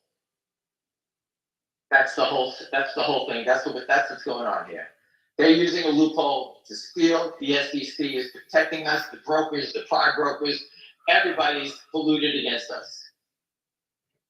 And that's what we're fighting. I don't need people to fight with me on top of everybody else that I'm fighting with.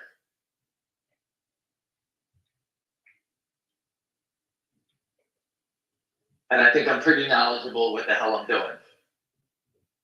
I can't make it go up. Give me a gun and a badge and I can make it go up. Andrew left, don't forget about him, the rat. Think about those things. Apparently, DJT is not marginable at Schwab. The reason they do it is because they don't want people to buy it on margin. You change the rules because margin is not a right. It's what the House is allowing you to do. And you change the rules because you're in trouble. It's like with the Hunt brothers on the COMEX. They suddenly stopped, the COMEX stopped delivering silver. You could convert your futures into cash. Because they didn't have the silver. It's the same thing here. They don't have the stock. So I would take it as a sign that it's going to go a lot higher. Listen, that's exactly what they do. Now, the best part about that, well, you just brought up something, Fngr is not on margin. So you can't do when they're going to stop. And that's why it's so deadly that these idiots keep trying to sell it at 2 something, because everyone can afford a $2 stock. Whether you own 1 share, 10 shares, it doesn't make a difference.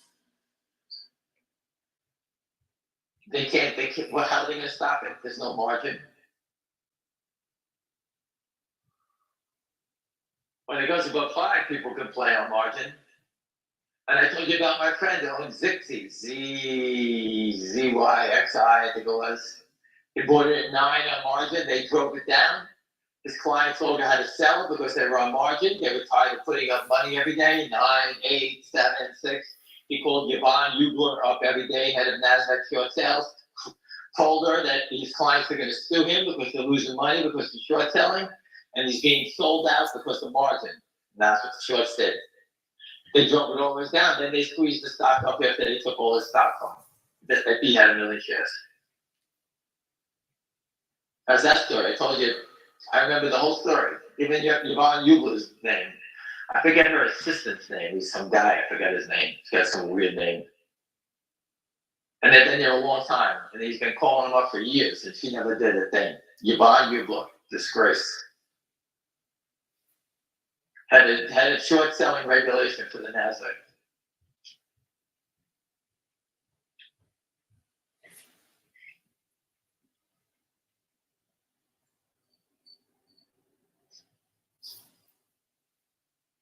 So here we are, still 201, 202, 203. Nothing more to say, it's a slow day. We're at 6 days. I'll change the date a little while to 5. Hey, listen, you can pick your side that you want to be on. You want to sell your stock and short it, knock yourself out. But shorting a $2 stock is not going anywhere. If you think that Trump is not going to do anything to help DJT and the crime against short selling, go buy puts. Short it. It's pretty easy, right? Everybody's looking for some action. Go short it. I'm sure when the stock's spiking up, the puts are a lot cheaper than the calls. All right, because the momentum's going to the upside now.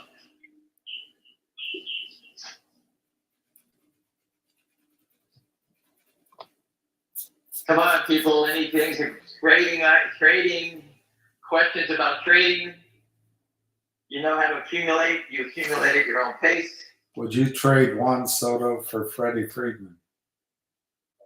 Freddie Freeman is a tremendous hitter. I like Freddie Freeman. Yeah. Juan Soto's a young guy. He's a great hitter, but Freeman's just money. The other night, he was just trying to hit a sacrifice fly, and he got, the guy threw the ball. He got it up, and he hit a home run. He was winning the game anyway with the fly ball. And the same thing with Mookie Betts. I think it was the 3rd inning with a man on 3rd. He had to get up. He hit a fly ball. He hit a nice fly ball to center field. That's baseball. These guys know what they're doing. He hits a ground ball, they don't score the run. He got the fly ball in. He got the fly ball in. These guys are good ball players. My friends were betting the Yankees in 6. I told them to bet the Dodgers. The Dodgers, I believe, I didn't say they sweep, but I thought they win.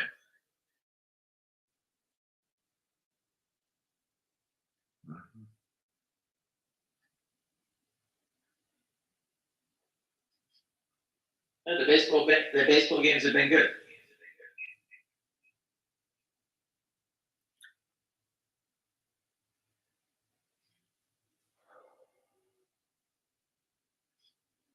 Nothing, zero going on.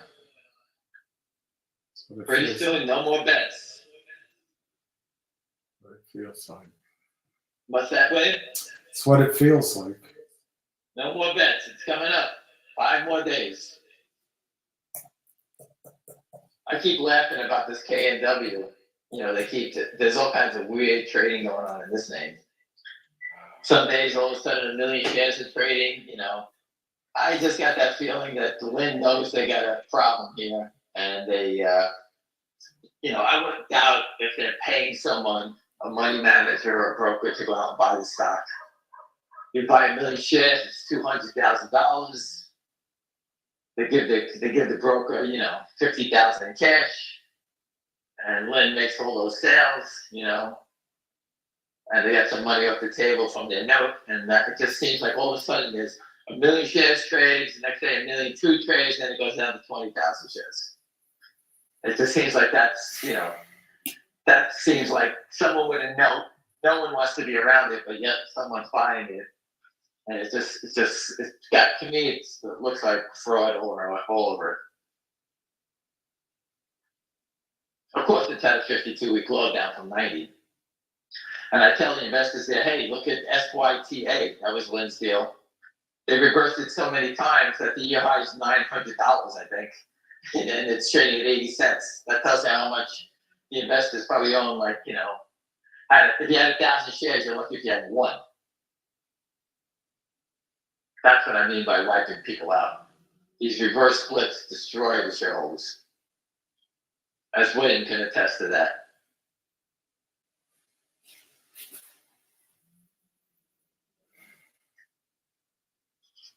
And we're waiting for Richard Hoffman to update us on GTII. You got the GTII, where's the Trento Line guys are going to have a call to tell whatever the hell they're doing. We got to wait for the receiver to give us an update on what's going on there. There's a huge short there, and like my position idea of a big short squeeze there. There's 500 million shares, the Alpine saga. We know the short exists. We just have a second chance coming up, and be thankful to the big shareholders that took the fight to the next level, and they've gotten control of the company, and they're going to put a company in here. What it is, I don't know, but we have to wait to see how it plays out. Once they get the audit done, the stock will start trading, in which case we can do what we have to do. So then there's nothing to say. Mmtlp, go get them. Can't say anything. You can't make any money. They're fighting everybody. They're doing a great job, and that's all you can say about that. Unless you own it and you're suffering, I got it.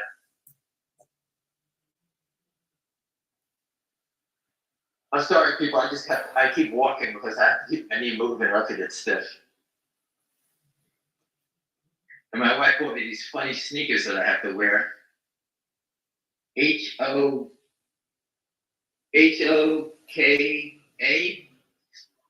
Hoka. Hoka. It's supposed to be good for you when you get knee surgery. I don't know.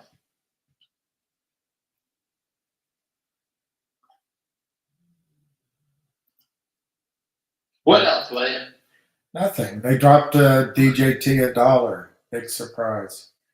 I told you, it's a tough thing because the longs are nervous buyers.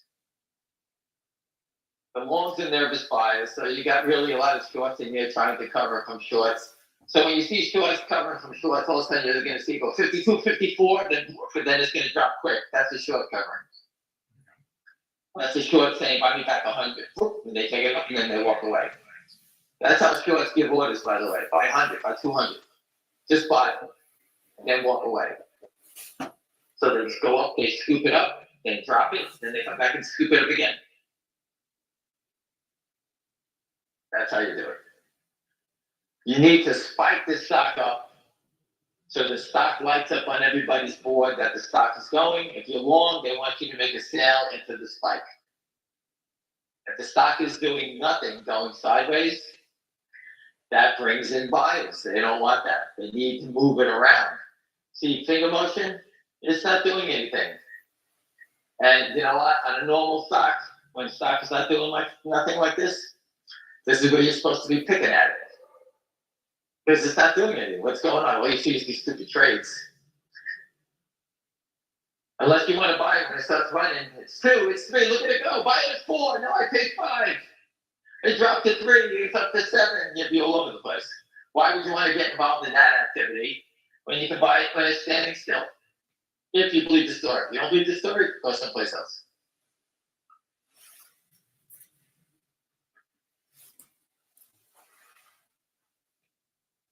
All right, no one's got anything else to say. I'm tired of talking to myself.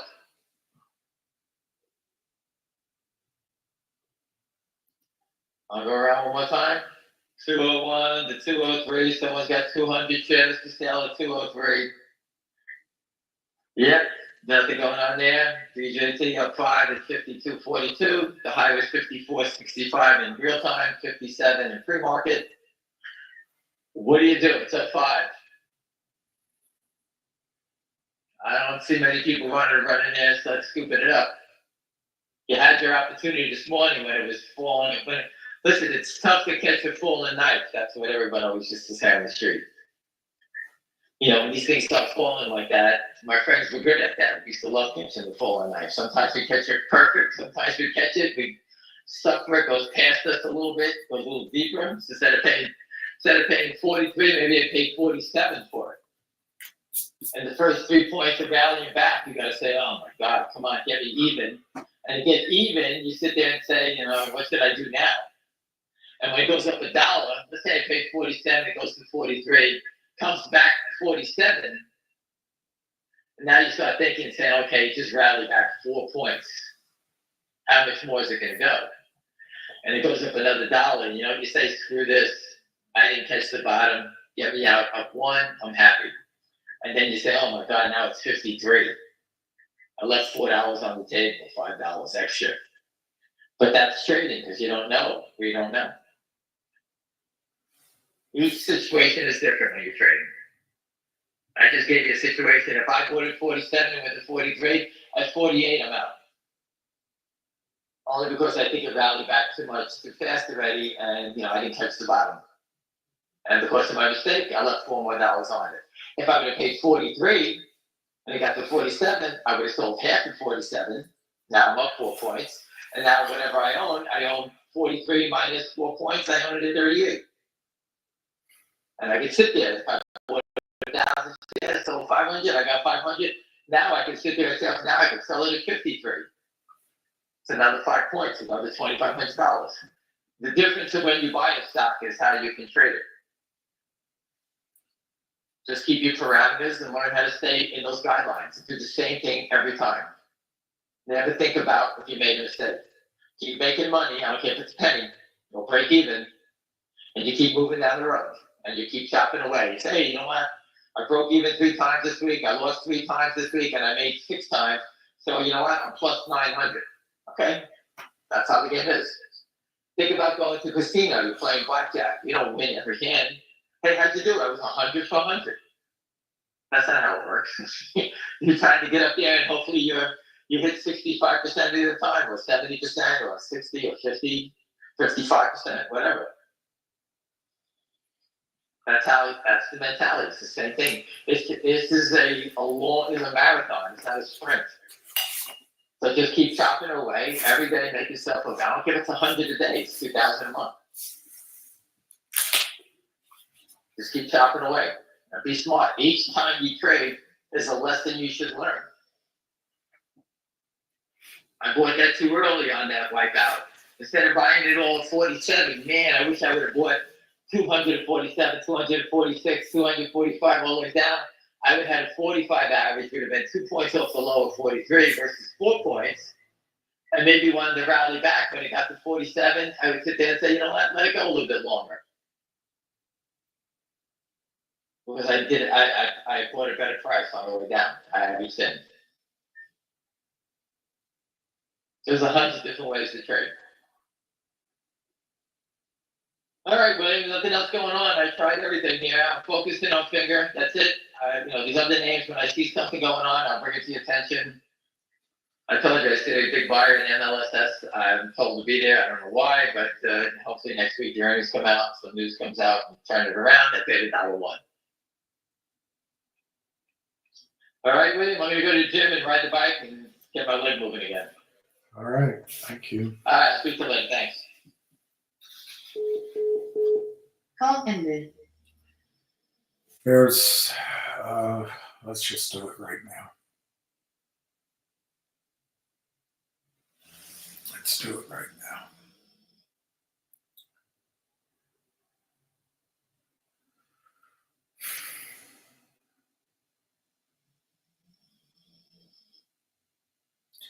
The ticker for logic is LGIQ. LGIQ. Why Nix is this. This is an old chart.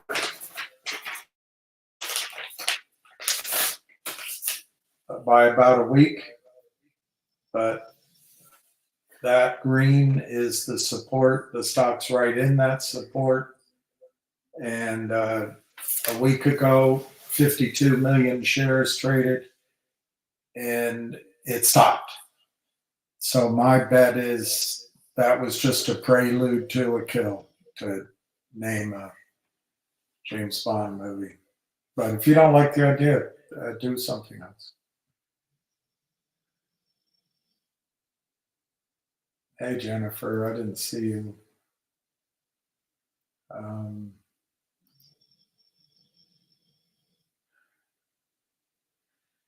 No, I'm not feeling that great, actually. I'm not feeling that good. It's a combination of the gout, but it's the medicine as well. All right, so Edward comes on. Not hearing good things with the transfer of Mmtlp to EST. Mcab getting drilled. Any thoughts? Yes. If you're here to just scare people, you'll have to live with that. One. Two, if you're listening to Double D and his acolytes over on Twitter, that the place for you to be is Mmtlp, you're a complete effing idiot. 3, if there's legal recourse, if there exists congressional recourse, if there exists some sort of Wall Street waking up and making a payout, if it involves wrong, corruption, colluding, fraud, it's going that whatever that is going to be made available to everyone, whether you have Mmtlp or nextbridge. 4, Mmtlp is absolutely worthless. It's a claim on absolutely nothing. 0, zip, crapola. 5, if you can afford the court battle, which I'm sure you can't, you can go in and argue DD's argument. Hey, I'm entitled. Along with my entire generation, I'm entitled. Well, I think the bad guys' lawyers are going to argue, well, Edward had 2 years to transfer his Mmtlp into nextbridge. And we had plenty of shares available for Mr. Barona. He never transferred it, Your Honor. And Your Honor, we no longer feel responsible for delivering shares of nextbridge to Mr. Barona. And we feel we have no obligation because he neglected and abandoned his own asset.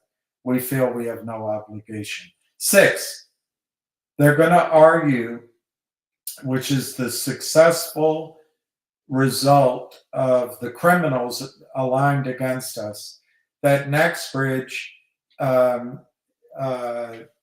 they've already made these arguments, but they will argue first that nextbridge was worthless if you didn't sell it regular way settlement. Otherwise, you should just get the stock. They're going to argue that you knew that nextbridge was worthless because the par value says 0.0001, or whatever the hell it says. Totally specious, but they're liars. They're lawyers. They're liars. They're going to argue that you went into this trade just to speculate, and we as Wall Street don't feel an obligation to speculators. They're going to argue that insiders sold the stock prior to the 12th or whatever the hell date it was, the 9th, and therefore they knew the stock was worthless. They're going to argue that the stock is worthless as far as Ora Grande is concerned, because they've gone in and they could be Russian mafia, other groups. They could be the Mossad. They could be the drug cartel out of Colombia. They've threatened, they have interfered, and they're going to argue that Oro Grande is worthless to you as a shareholder. They're going to argue all of these, so they're going to say MMTLP, Your Honor, is worth zero. And you know what? I think the honor is going to go along with that. So if you want to leave your MMTLP in MMTLP, Edward, go ahead. I'm sick and tired of talking about it. It's worthless. Now, NextBridge, on the other hand, which I think there's probably still 40 million shares available, still, maybe 100 million. I don't know. While you sit on your spotted behind and do nothing, you could move it over for $80. But you don't. You come on here, well, I hear things are bad and Mcab's getting drilled. Well, the good thing is Mcab is actually works hard. And Mcab has $80 million at risk. I doubt you have $80 million at risk.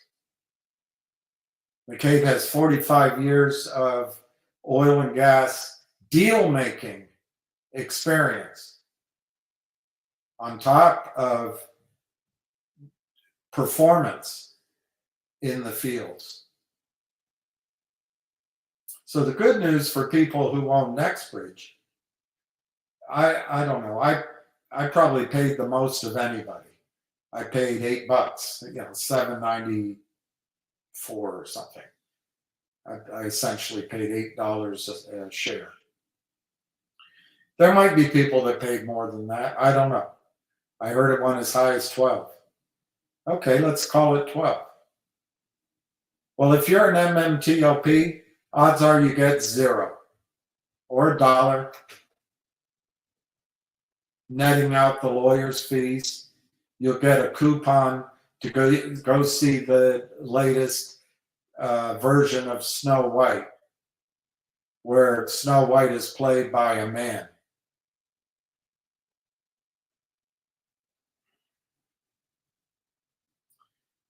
But, Edward, just the few asset, that's probably the wrong word, prospects that Mcab acquired, an interest in prospects in southern Louisiana, and then sold down to bring in cash, yet he was able to keep a significant portion of each prospect. When these are drilled primarily with other people's money, the upside is trillions of cubic feet of natural gas and a ton of oil, or one or the other.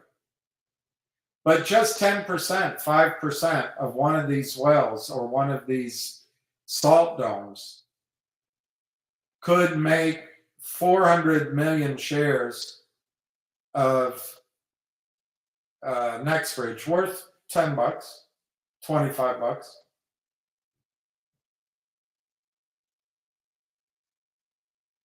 But you want to stay in MMTLP? Go ahead. Go ahead. And then Mcab is getting drilled. Well, I know what side you're on. You're either a pussy, a coward, or one of the shills. Mcab's in there fighting for 65 million shareholders, and this you're getting your rocks off because he's getting drilled. You know what? I stand in the arena with people who fight. I stand in the arena with people who have the courage to stand up against evil, stand up against corruption, not the go along glad giddy hitty hitties who laugh and take glee as part of the peanut gallery while the criminals win and they can see a good man get taken down. I'm going to stop my comments there, Edward. I'm starting to get mad at you. And it's probably not right. But if you had a brain, or if you had a brain that God gave you, you would see that Greg Mcab is on your side as a shareholder. Double D is not. The shorts are not. The broker-dealers are not. Congress is not. Journalists are not. Regulators are not. Who the hell's on your side? But you come in and you make fun of the one person who is on your side. I think you, Edward Barona, deserve to lose all your money in Mmtlp.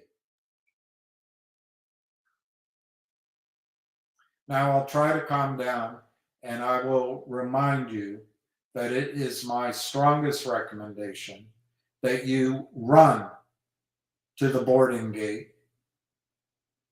You submit your ticket, your what do you call it?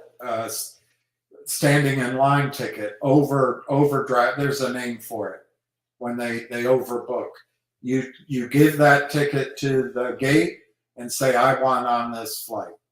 You switch your worthless, expired crap Mmtlp for shares in a real company called Nextbridge Hydrocarbons. And if you want to take glee that the shorts are drilling Mcab, go ahead and do that. But in the meantime, protect your asset because Mmtlp is worthless. Nextbridge is going to roast the shorts. If I can help at all, it's going to destroy the shorts. All right, that was one of the questions I saw here. I saw NIX and Logic. Okay, let's go down here. Question for Ham: are there any non-corrupt websites that are good at stock forecasting? He wouldn't use them.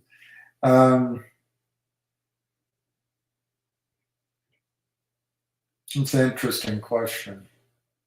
In other words, are there any that aren't paid off and aren't promoters? I don't know. We used to have technicians we could call, and we had research, Billy. And I try to still find those people. In terms of stocks, I think Arca is pretty good. I don't know if he tries to go through the whole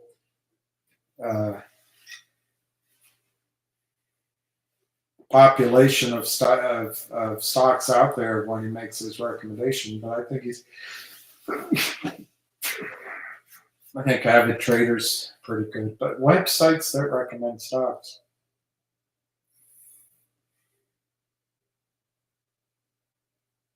I mean, your brokerage firms have research. It's not a bad question. I can't think of any. Investors Daily usually has, if you're a technical guy, but that's the thing. There's technical guys that just do charts, and there's fundamental guys, but there's no fundamental research anymore that helps you out. And there's guys sort of in between like me. I'm probably more of a fundamental guy than a technical guy. Definitely I am. But I try to use both resources. Because you'd be amazed. Somebody you get thinks a complete nerd or is boring to listen to, they've got a way of looking at charts and it always works. Or it does at least for a while. And it's important to listen to them.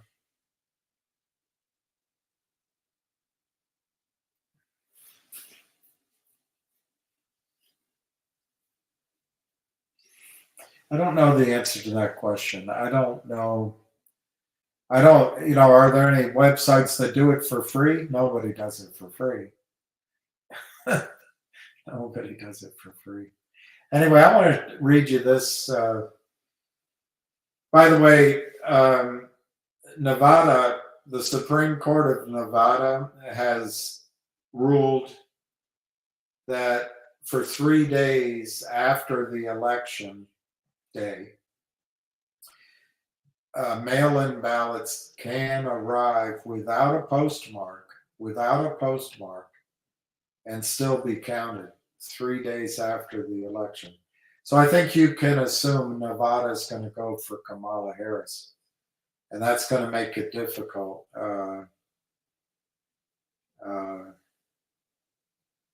It's going to make it difficult unless it's too big to rig. And you know what's funny? Kamala just copies everything Trump does. Trump comes out with no taxes on tips. Kamala does it. I think I'm not a psychiatrist, but I think that's a sign of a narcissist or a someone that needs a lot of attention. They just copy. They just take other people's, because they need that attention. They need it. I mean, there's nothing better than getting 1 million people to show up for a concert for Beyonce and then basking in the attention. But the other side of it, I think they're going to use those videos and say that Kamala Harris was able to bring 1 million people to an event, and they shamelessly lie. So don't be complacent that Trump's going to win this election, is all I'm saying. All right, this is Jim Rickards. I want to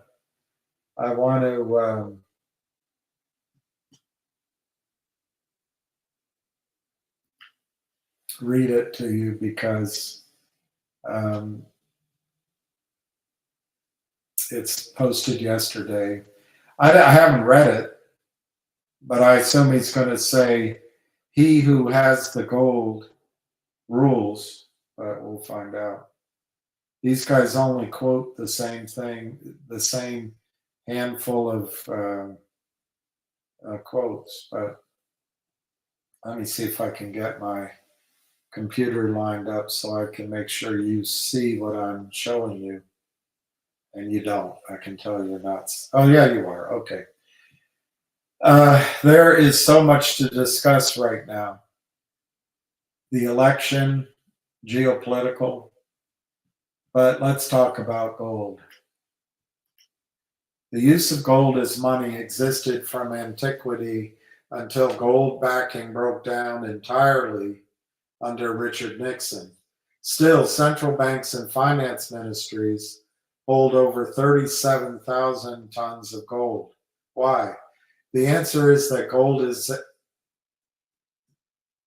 the base, it's the foundation of the global monetary system.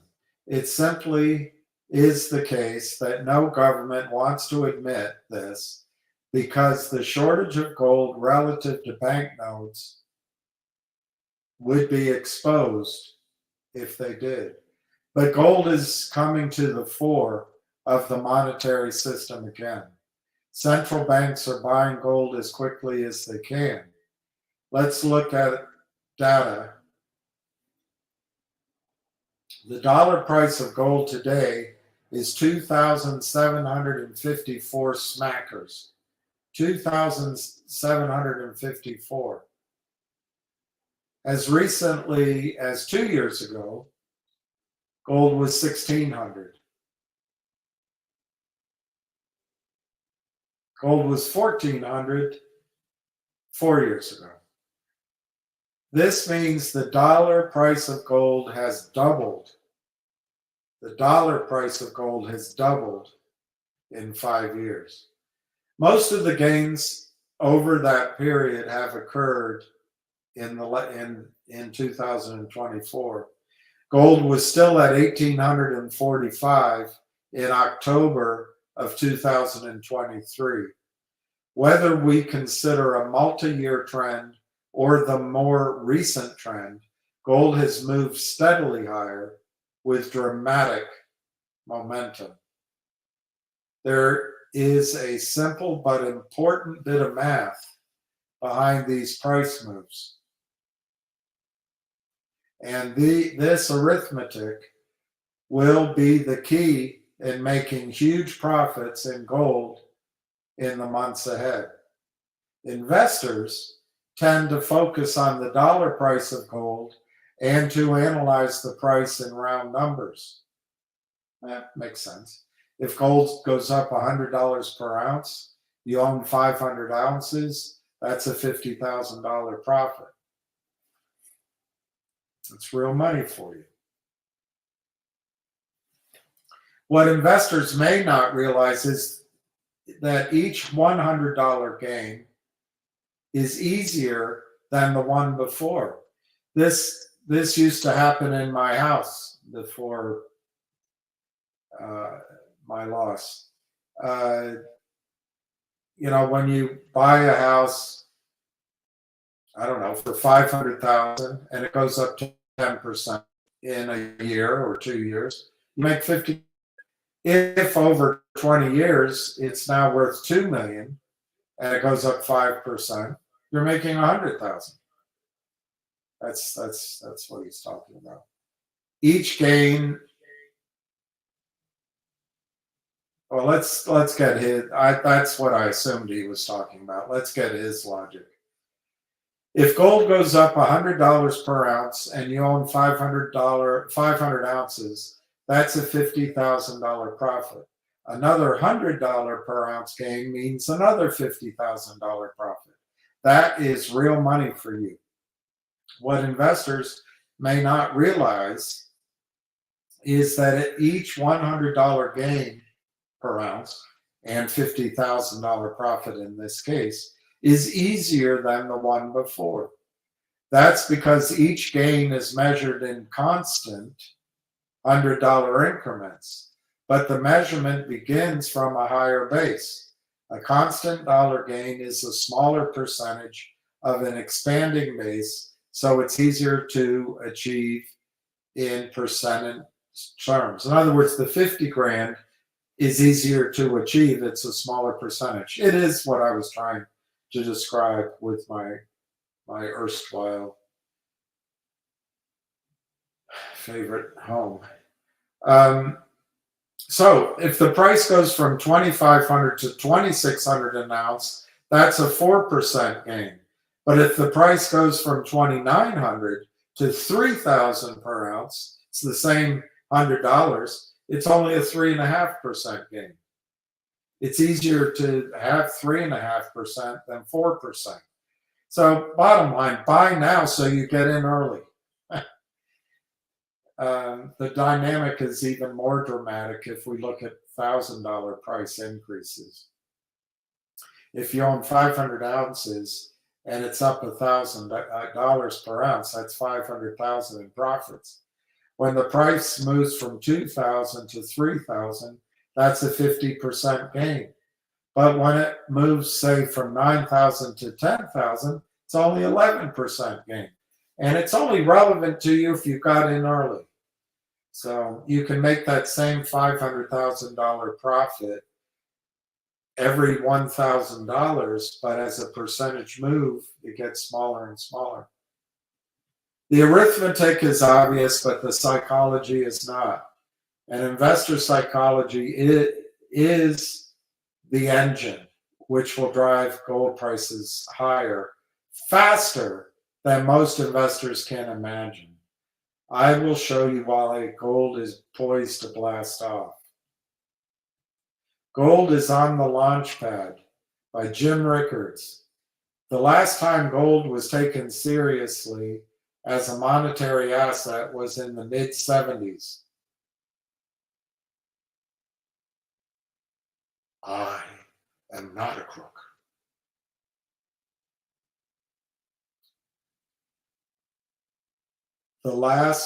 Let me be perfectly clear about that.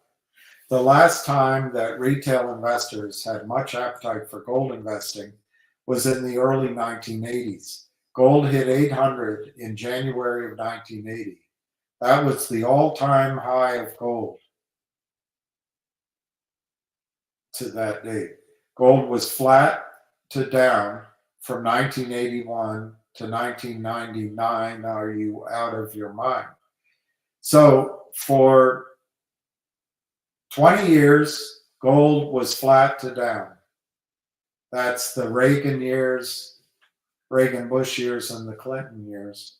And the stock market was zooming. It was the miracle of the internet, the miracle of high tech. And you know, the other thing that happened, the Saudis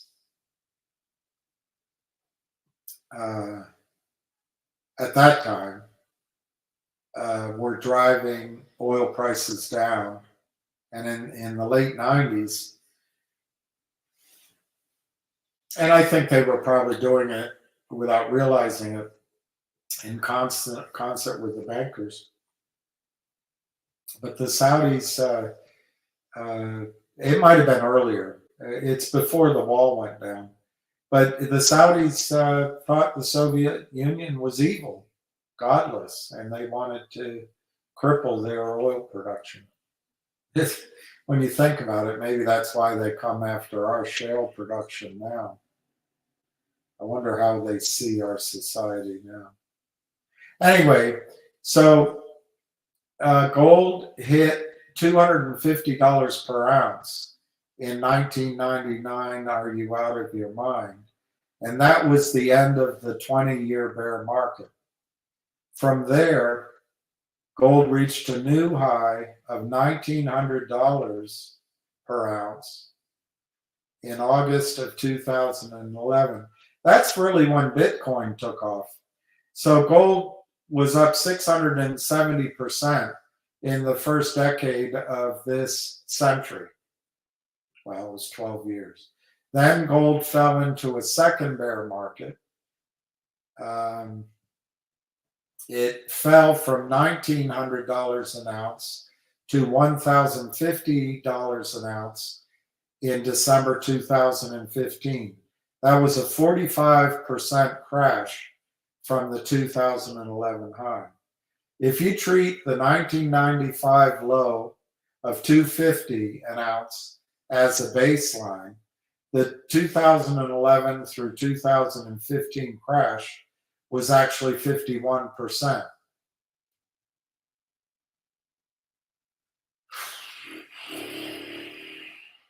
Oh, I see. 850. I'm not sure what he's doing. Oh, the 850 loss from six.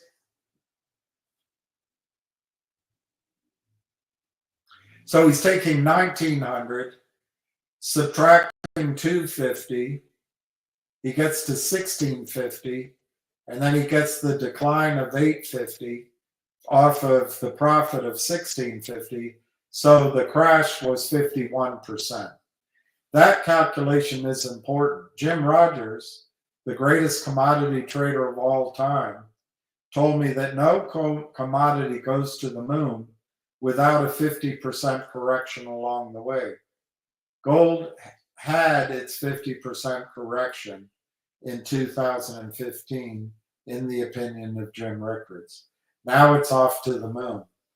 The point is that despite two bull markets, one from Nixon to Reagan and one from Clinton to Folks, and two bear markets, one from Reagan through Clinton and one from Folks to Trump, gold investing never captured the popular imagination in the way that housing did in the early 2000s, or that stocks have today. I agree with that.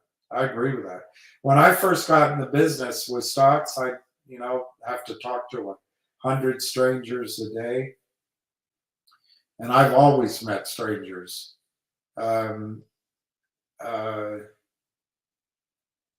nobody wanted to own stocks.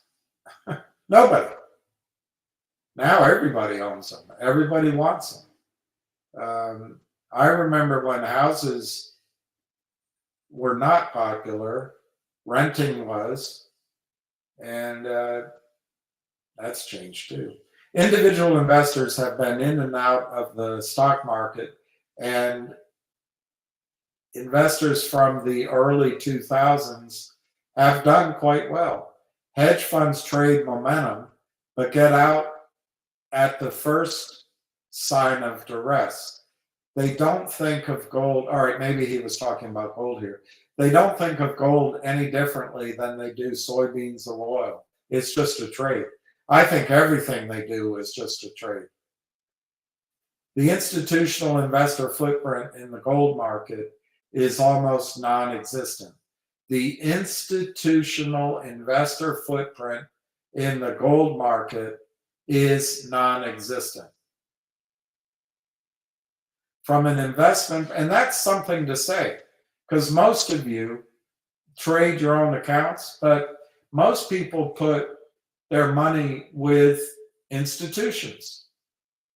And they probably should go ahead and check themselves into an institution as they do it, if they really expect to survive what's coming. So all the managed money out there, they don't own gold.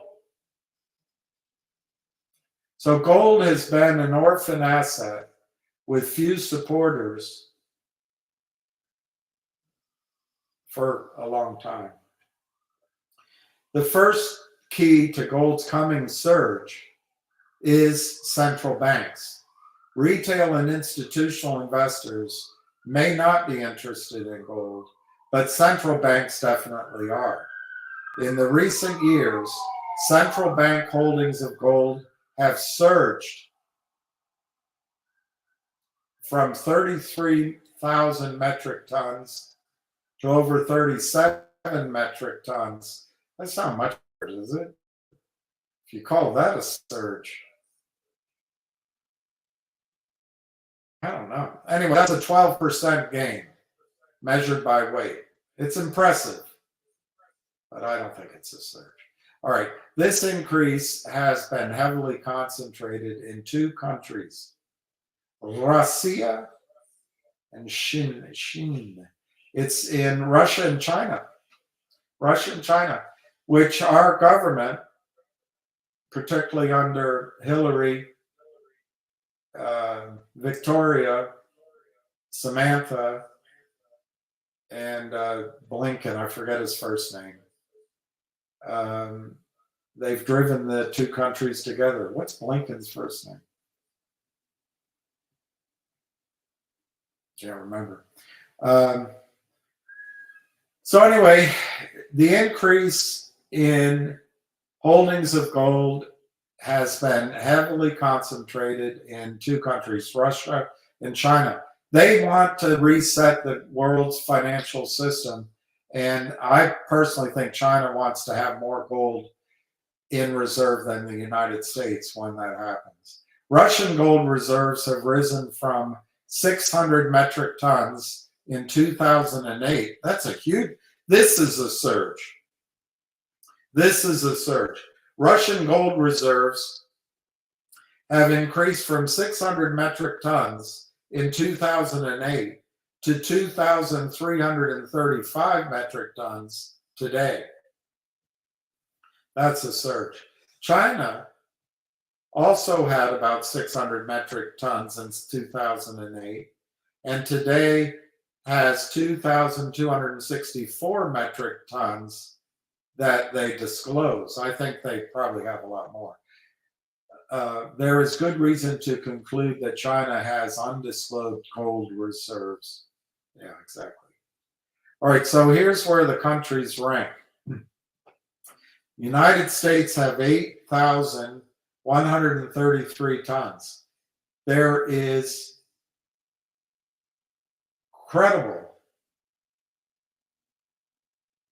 lines of thought that we don't have that at all.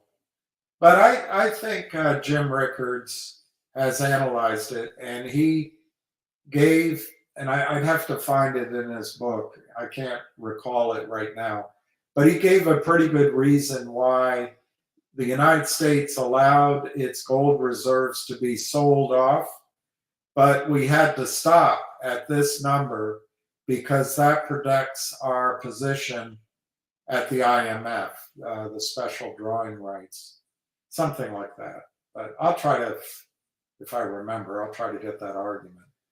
Anyway, the United States comes in first place with 8,000 tons. Germany has 3,000 tons. Italy, 2,500 tons. France, 2,500 tons. Russia, 2,500 tons. China, probably more than all of these. China's probably number 2, but here it's 2,250 tons. Switzerland has 1,000 tons. Japan has 900 tons. India, 800 tons, and the Netherlands 600. The Big Ten holders of gold, the United States, Germany, Italy, France, Switzerland, and Japan, have been there all along. But the list includes newcomers: Russia, China, and India. Other important countries vying for a place in the global gold club, who are vying for a place in the global gold club, are Poland, India, Turkey, Uzbekistan, Czech Republic.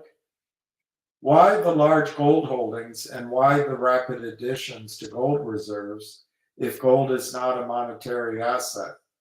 The question answers itself. Gold is a monetary asset. Central bank net buying is equivalent to about 20% of annual gold mining output. That does not indicate a gold shortage, but it does put a firm floor under the dollar price of gold. That creates what we call an asymmetric trade. On the upside, the sky's the limit, but on the downside, the central banks have your back. And that's some of these other trades Ham talks about. They will definitely buy the dips, if there are dips, to increase their gold holdings. That's the best type of trade to be in. So the stage is set. The simple arithmetic of easier percentage gains for constant dollar gains is the dynamic which can set off a buying frenzy and lead to super spikes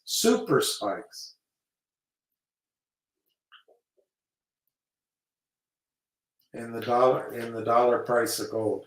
Central bank buying causes a relentless increase in the dollar price of gold and offers limited downside because the banks will buy the dips. And I hope he doesn't repeat that same thought a third time. All that needs to set off the super spike is a surprise. The BRICS met in Kazan, and this could be the surprise. The BRICS have a rotating presidency, and this year it's Vladimir Putin. The world is waiting for the announcement of a new BRICS currency. That may come in time, but not quite yet. The new currency may be 10 years away. But what did happen instead was that Putin and the BRICS announced a new blockchain. Wow. Scary. Not going to do it. Not at this juncture. Wow, that's powerful. The Putin announced a new blockchain-based digital ledger to record trade payments using existing currencies of the BRICS members. The significance of this system tentatively named BRICS Clear,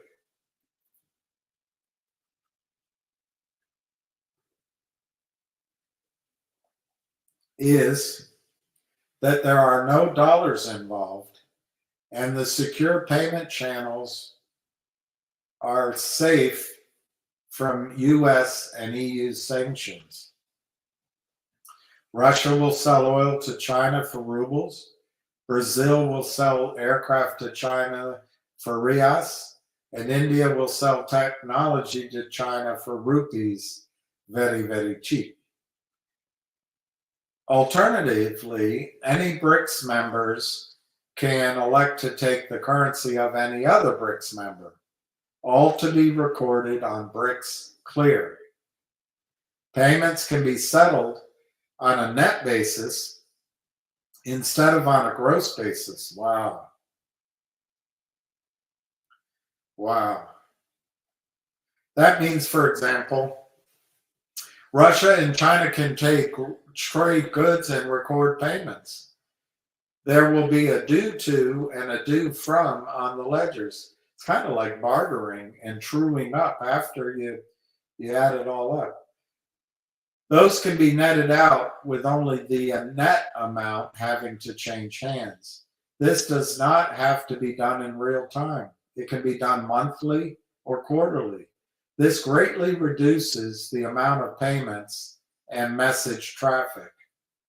The central bank or commercial banks in each country can provide payments to local sellers in local currency while recording a due from BRICS Clear ledger on its books. That is huge. That gets rid of seigniorage. That gets rid of the dollar's greatest gift to us. That is huge. So get ready for your lifestyle to change, but keep voting for Hillary, and Kamala. That system can work well, but it leaves two issues unresolved compared to a single currency system.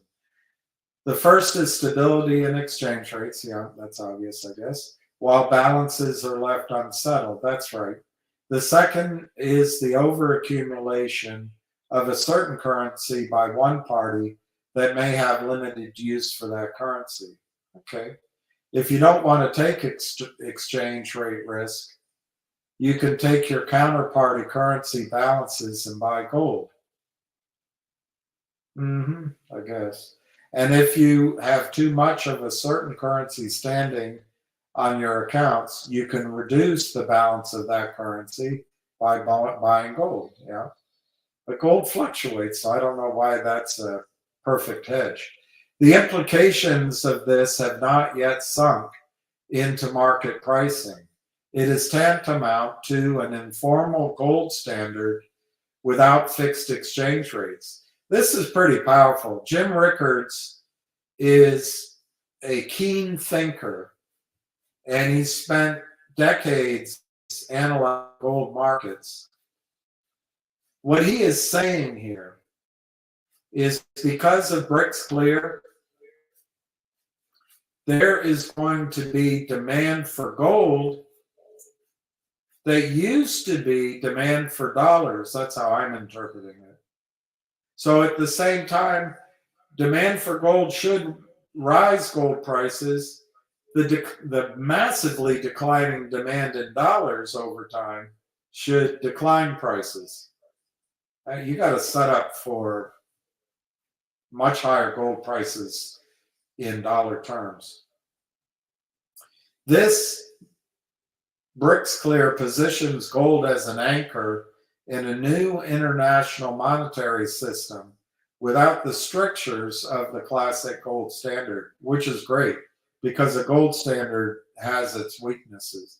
The picture is now complete. Gold is on an upward path driven by central bank buying. And remember, Russia is also buying silver. Gold is poised to go much higher because the BRICS will use physical gold as their anchor instead of US dollars. And investor psychology will cause a super spike once the big dollar gains become a daily occurrence. That's what he was trying to describe. It's a powder keg, and the bricks have lit the match. The smartest move for everyday investors is to buy gold now before the fun really begins. Wow, that's a powerful article. I didn't read it before.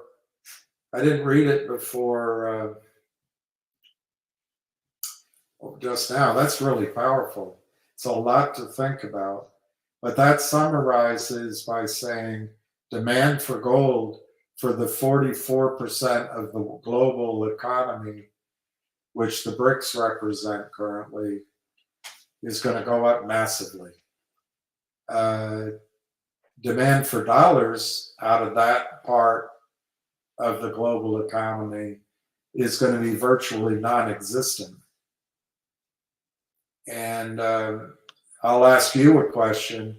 What happens to the size of our economy if our dollar goes down by half? I don't know.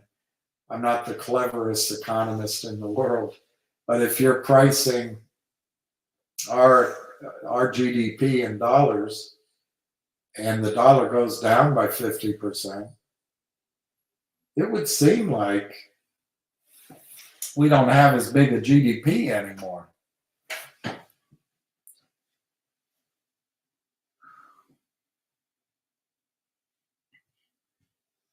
Okay, what else can I talk to you about? It occurs to me as I'm talking to you, I don't know how many people are watching. I know my audience is down because I have said a couple of things. I'm not your cool, smooth operator. But for those of you who invested in that gold company, the private gold company, I expect to be able to give you an update before Thanksgiving, and maybe much sooner, but certainly before Thanksgiving. It won't be a detailed update in the sense that I do not expect testing results, but I think I'll be able to give you financing results and operational plan and probably a schedule. And if we're lucky, I can give you some updates on how the production testing is going. So I'll set that up.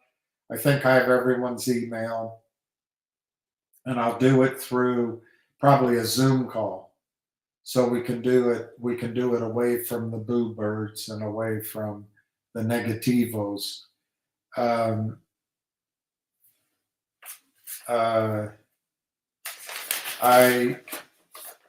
There's 4 or 5 companies. There's DJT, Logic I include because I think Logic you can get a 5x or 8x, which is good. I think that's darn good. 2-cent stock goes to 16 cents. I think that's powerful.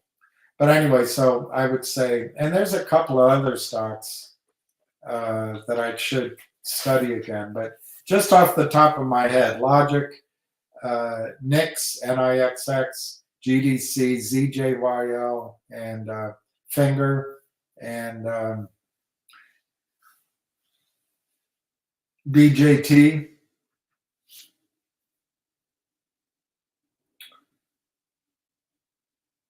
Let's leave it with that right now. I agree with Ham that DJT has pretty much had its, I'll show you.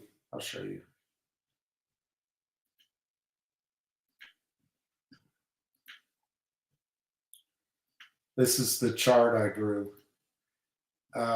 So it's a few days old, but this is where, in fairness, Ham called it. I called it too when I saw this, but I didn't personally act on it, so I didn't have the money. But anyway, a lot of money's been made, but this sort of V action is the easy part. Now you're up. See the $35? We're up. It went to 48. But look over here. All this trading up and down, up and down. So you're back up into the trading range. And I would guess it could break out. Personally, I think it can go to 70 some dollars a share. But I would guess you're going to go sideways for a while. Unless there's a surprise. But look at all this sideways action. 35 to 55, 35 to 55. So anyway, I think it's hard to trade this. But having said that, I think your support now is in this 35 range, give or take.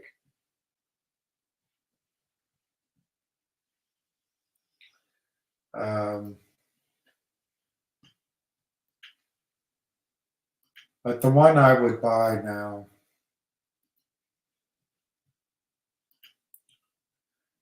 is this one. And I know that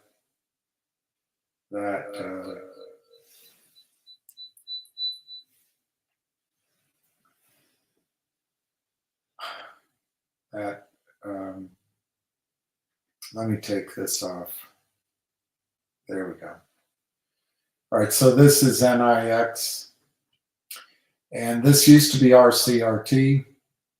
So I don't know if technical analysis makes allowances for the fact that this used to be a different company completely. It was in sales, sales teams, and now it's going into, according to its website, particularly AI wholesaling of gifts. But be that as it may, the RCRT obviously got destroyed in Ann Wagner's markets, and she doesn't care why this selling occurred, because it's important to keep that data private. It would be an egregious violation of privacy to track this criminal selling all the way down. But sometime back here, and it matches up pretty much with the breaking apart of the various logic, the parent company parts. This firmed up. And from October of 23 through October of 24, this stock has made higher highs and higher lows in such a consistent and obvious pattern that you can't ignore it. Now, there was a time here where they tried to drive it down, and you could argue I've drawn my lines too close to each other, but whatever. The bottom line is that's support, and it's an upward trend. So last year, a couple of times, the stock tried to get through 8, didn't work. And in October, beginning of October, the stock spiked to around, I don't know, $5. And then last week, it spiked to something like $8, a little over 8 in the real trading. Well, at the beginning of October, there really wasn't a lot of volume, a blip. I mean, there's more than usual, but not a lot. But last week, it was huge volume. And so this stock broke up to 8 something, and then it's back down. But what I see here on NIX is right where this 296 is, and then just under it where I've drawn this straight line, which is probably around 270. And the price came down into support. And I'm not great at drawing charts, but to me, this is what's going on. It broke through resistance, and now it's on support. And my thesis is this: whatever made this explode to $8 isn't over with. That's my thesis. So if I'm right, and there's more explosive action ahead, and the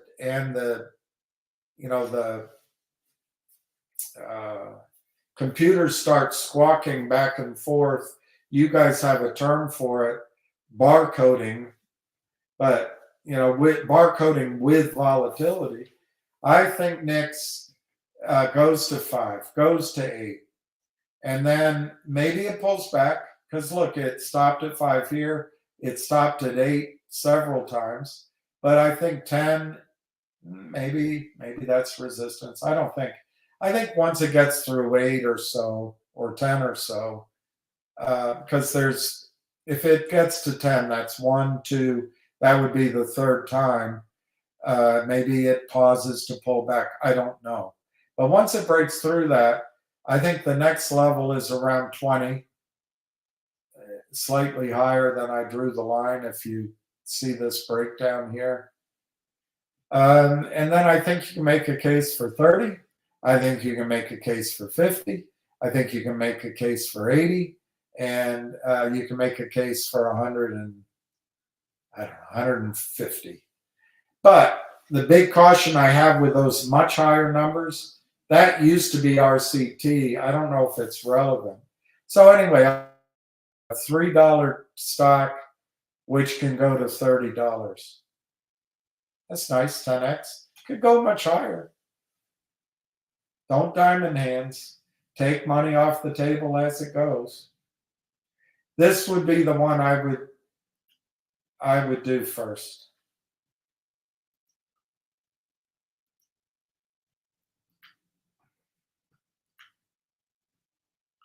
The one I would do second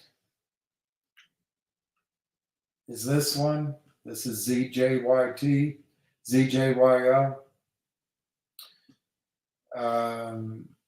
It had a huge run up, and then it had a back and forth and back and forth.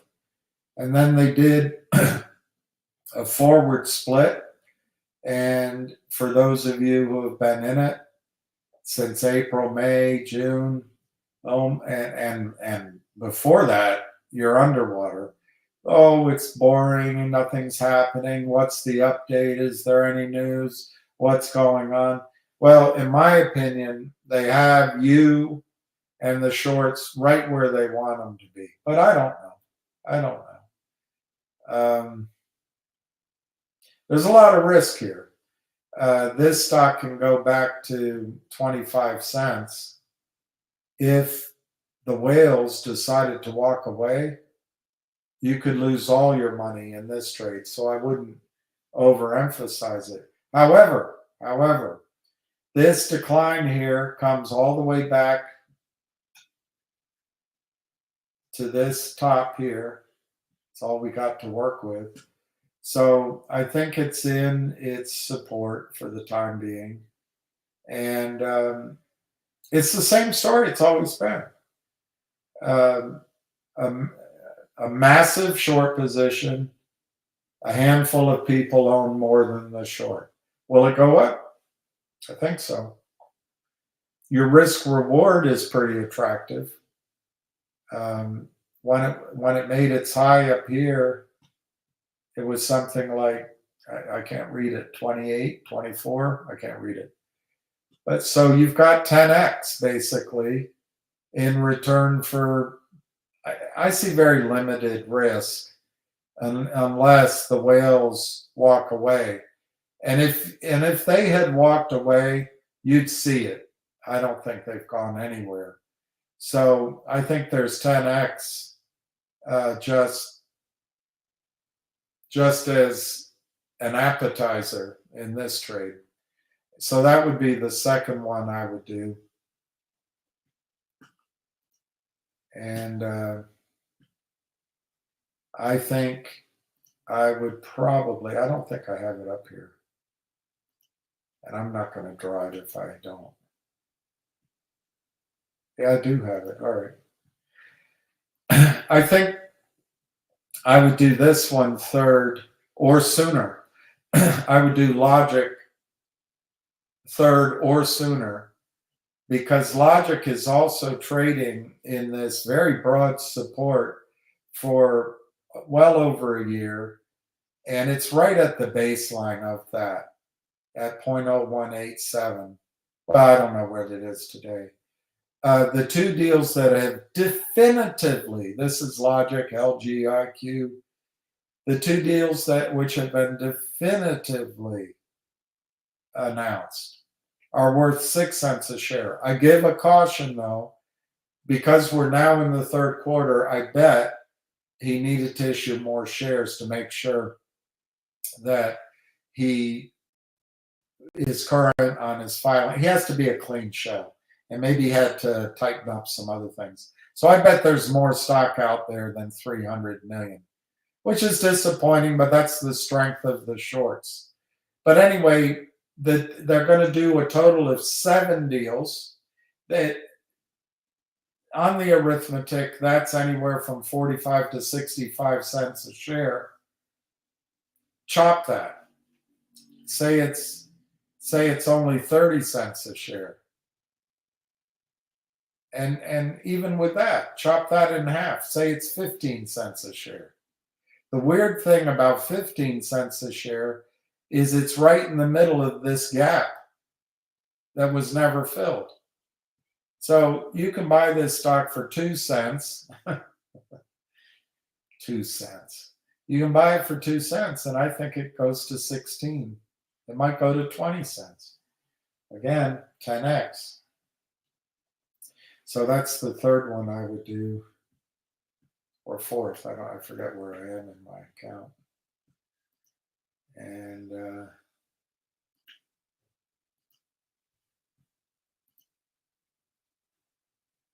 I already showed you. Well, I'll show you Fngr again, but let me do that last, not because it should be last, but because it has a special place. All right, so this one is down to $1. This is GDC. And I would have to argue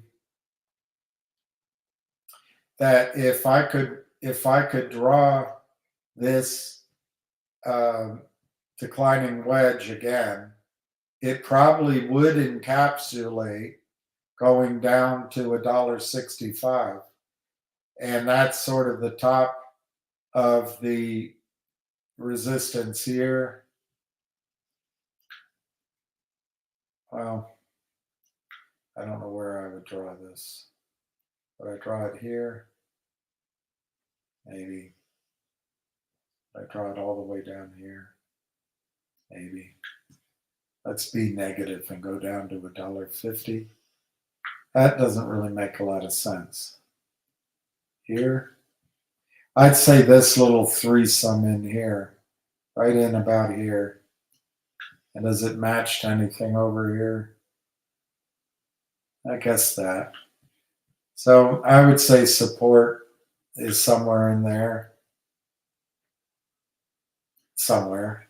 So that's probably that $1.65. And I think this downward wedge, this is GDC, is not violated at all. If anything, it's gotten narrower. You know, it's highly speculative. What's your risk? I guess it could go back down to these lows in here. But something happened in August. Huge volume. It ran to 12. I think it was 120 million shares in 2 days. I don't think it's over with. And this is very orderly. It's destructive. It's a lot of shorting. But if this were over with, I may be wrong, but I think it'd be all the way down to $1 or lower.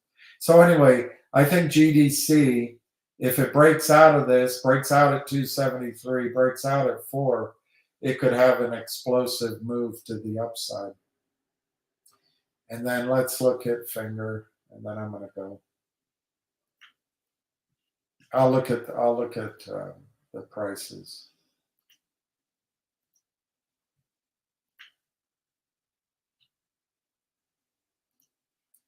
I'm using the charts that I drew earlier because I don't want to draw them again. This is how I see Fngr, and I said to you last week, I think it was, that I thought it's going to go to 250, and then I changed it to 260. That's what I think is going to happen. And I think it is happening. It went to 207, pulled back a little bit. That's hard to break through. It's got to break through 211. Once again, 207.11. I don't see that much. Maybe 220 is a bit of a pause. I just don't really see much pause because a lot of this has been fake selling.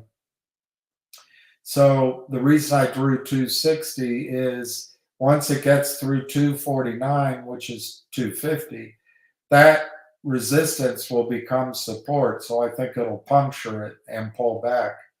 And I just use this closing. That's the opening price matched with this opening price, I guess.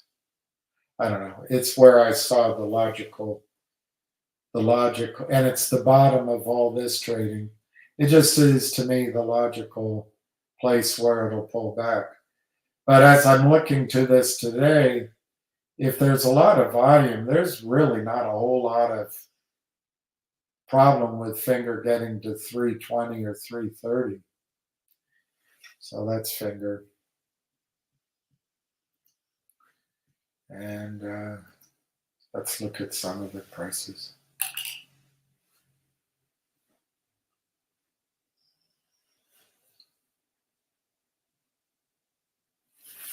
NIX is 274.71. GDC is down 8 cents to 162. DJT is up $6. I think DJT is going to 70, but the premiums on the calls are massive. There's no way to make money. It's going to be volatile. So, I just got logged out. Whatever. Let's go with this. Oh, thank you, Barbara. That's very kind of you. What about the short squeeze for DJT, the trigger? I heard it was, Ham was saying it's $42. Maybe it is 54.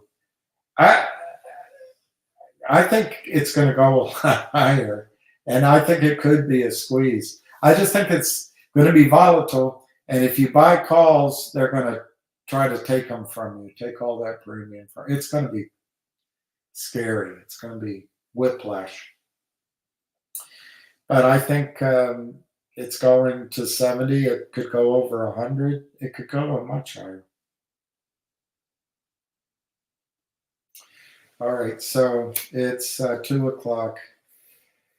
I think I'll leave it there because I'm worn out.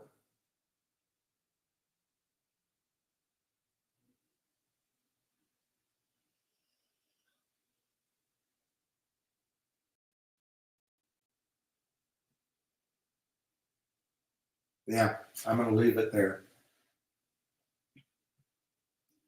I have no idea what's going on.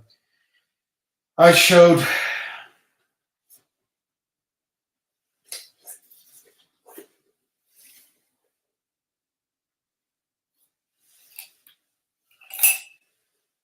somebody this, but I'll do it again. There was a company called whan. I don't know how to spell it. That was run by Brent's son. It got destroyed by short sellers, and it went from the teens, which I paid for it, down, I think, into the ones. That got split into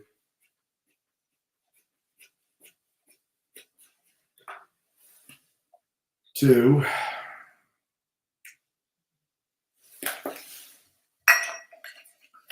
And I'm not conversant with how that happened. I bought the stock, lost money, and I wasn't paying attention. but it got converted or split into something.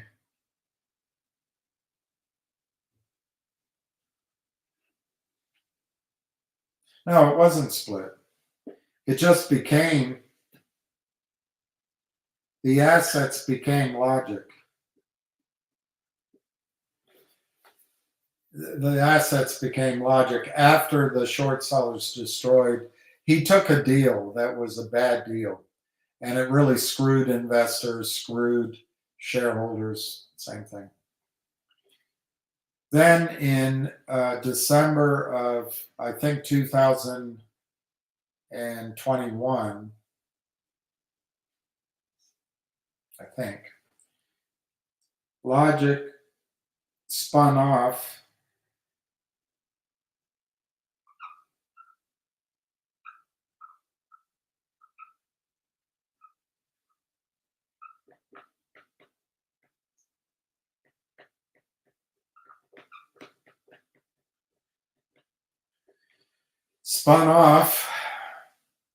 Lovara or Livera, or spelled something like that. It was a 1-for-1 distribution. It was a spinoff. And if you owned Logic at the end of December, roughly, in 21, you got Livara in March, I think, of 22. If I'm wrong, it's just my stupid memory. But it's always 1-for-1. Logic, Whalen became Logic, Logic became Logic, and Lovara. And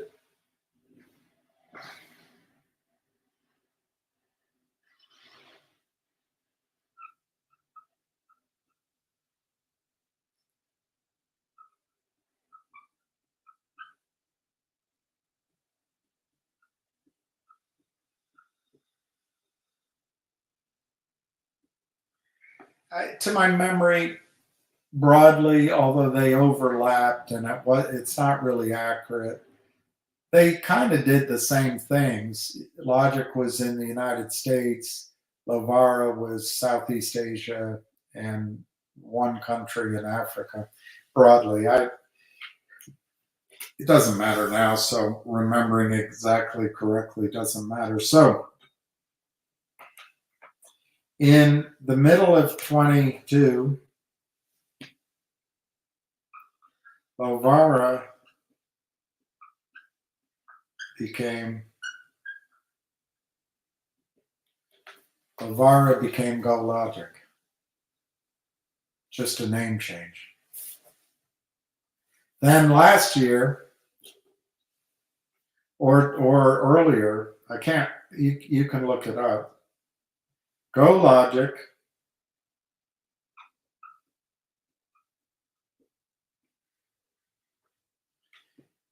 distributed its, oh gosh, do I have to look it up? Apex.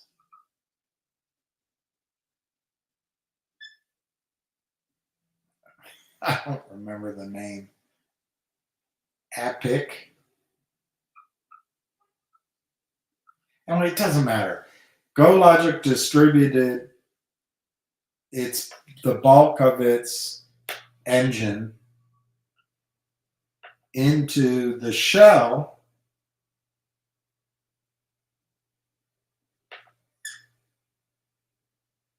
of recruiter.com. And that was announced, and big fanfare, investor presentations, and I don't remember how to write down the name of the AI. Well, the disastrous Aubrey SPAC went through on the other side.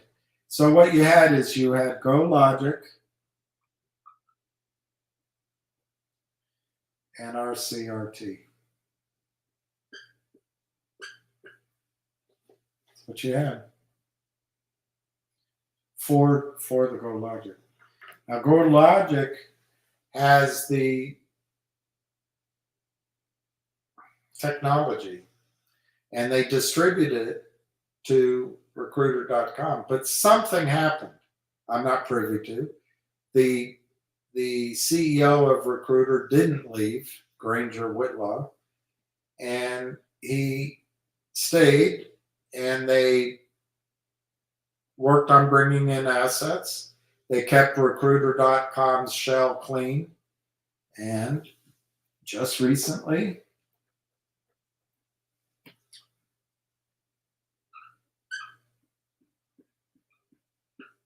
they changed it to Nix. And they announced an AI company coming in. My understanding is they have the license to that, whatever the Go Logic AI was.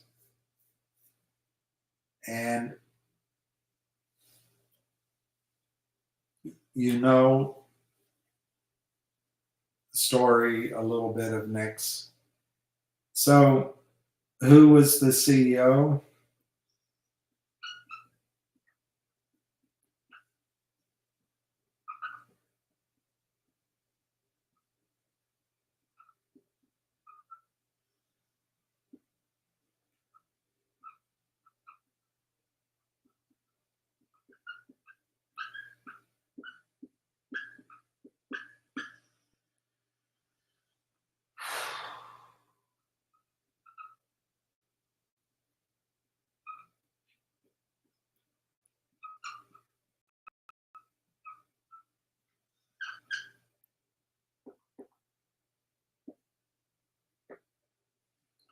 Who's the CEO?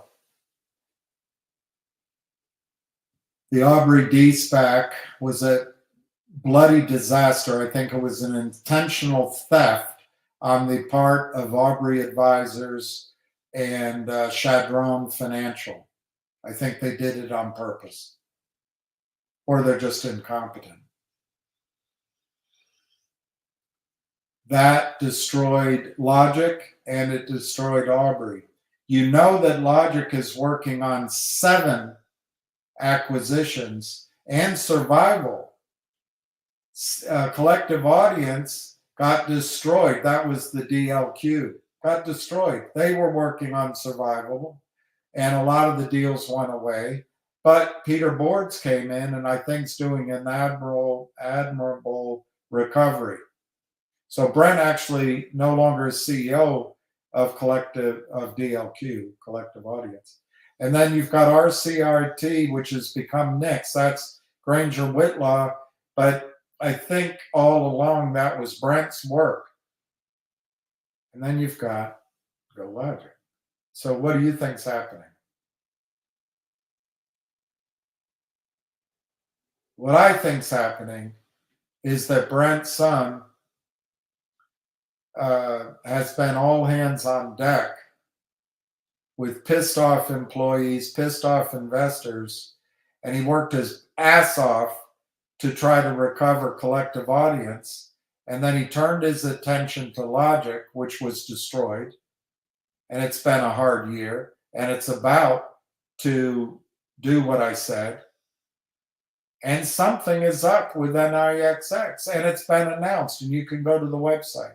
What do you think? CA Collective Audience was under his mandate, but then it was taken over by Peter Boards, and so Brent doesn't have anything to do with that anymore. Do you see an obvious conclusion? My obvious conclusion is, let's work.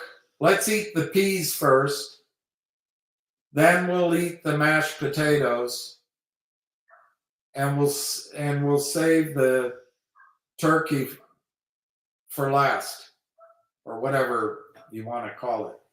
I just think it's manpower issues and making sure that each of these is successful. So I am sure that once these other two have their final lap, he can turn his attention to that.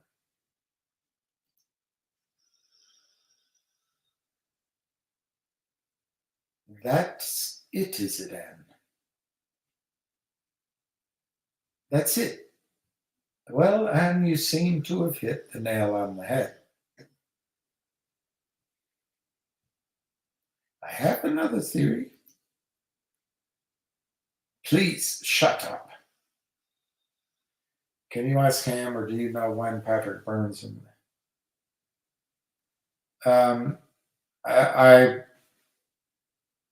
I wouldn't count on Patrick Burns enforcing stock settlement until he's actually appointed, and that means going through the Senate confirmation process. So I don't think we have to answer that question yet. Hey, PS71. I hope you're well. I think I'm going to sign off. I got signed out on the prices, but the election is coming up. It's 2:15.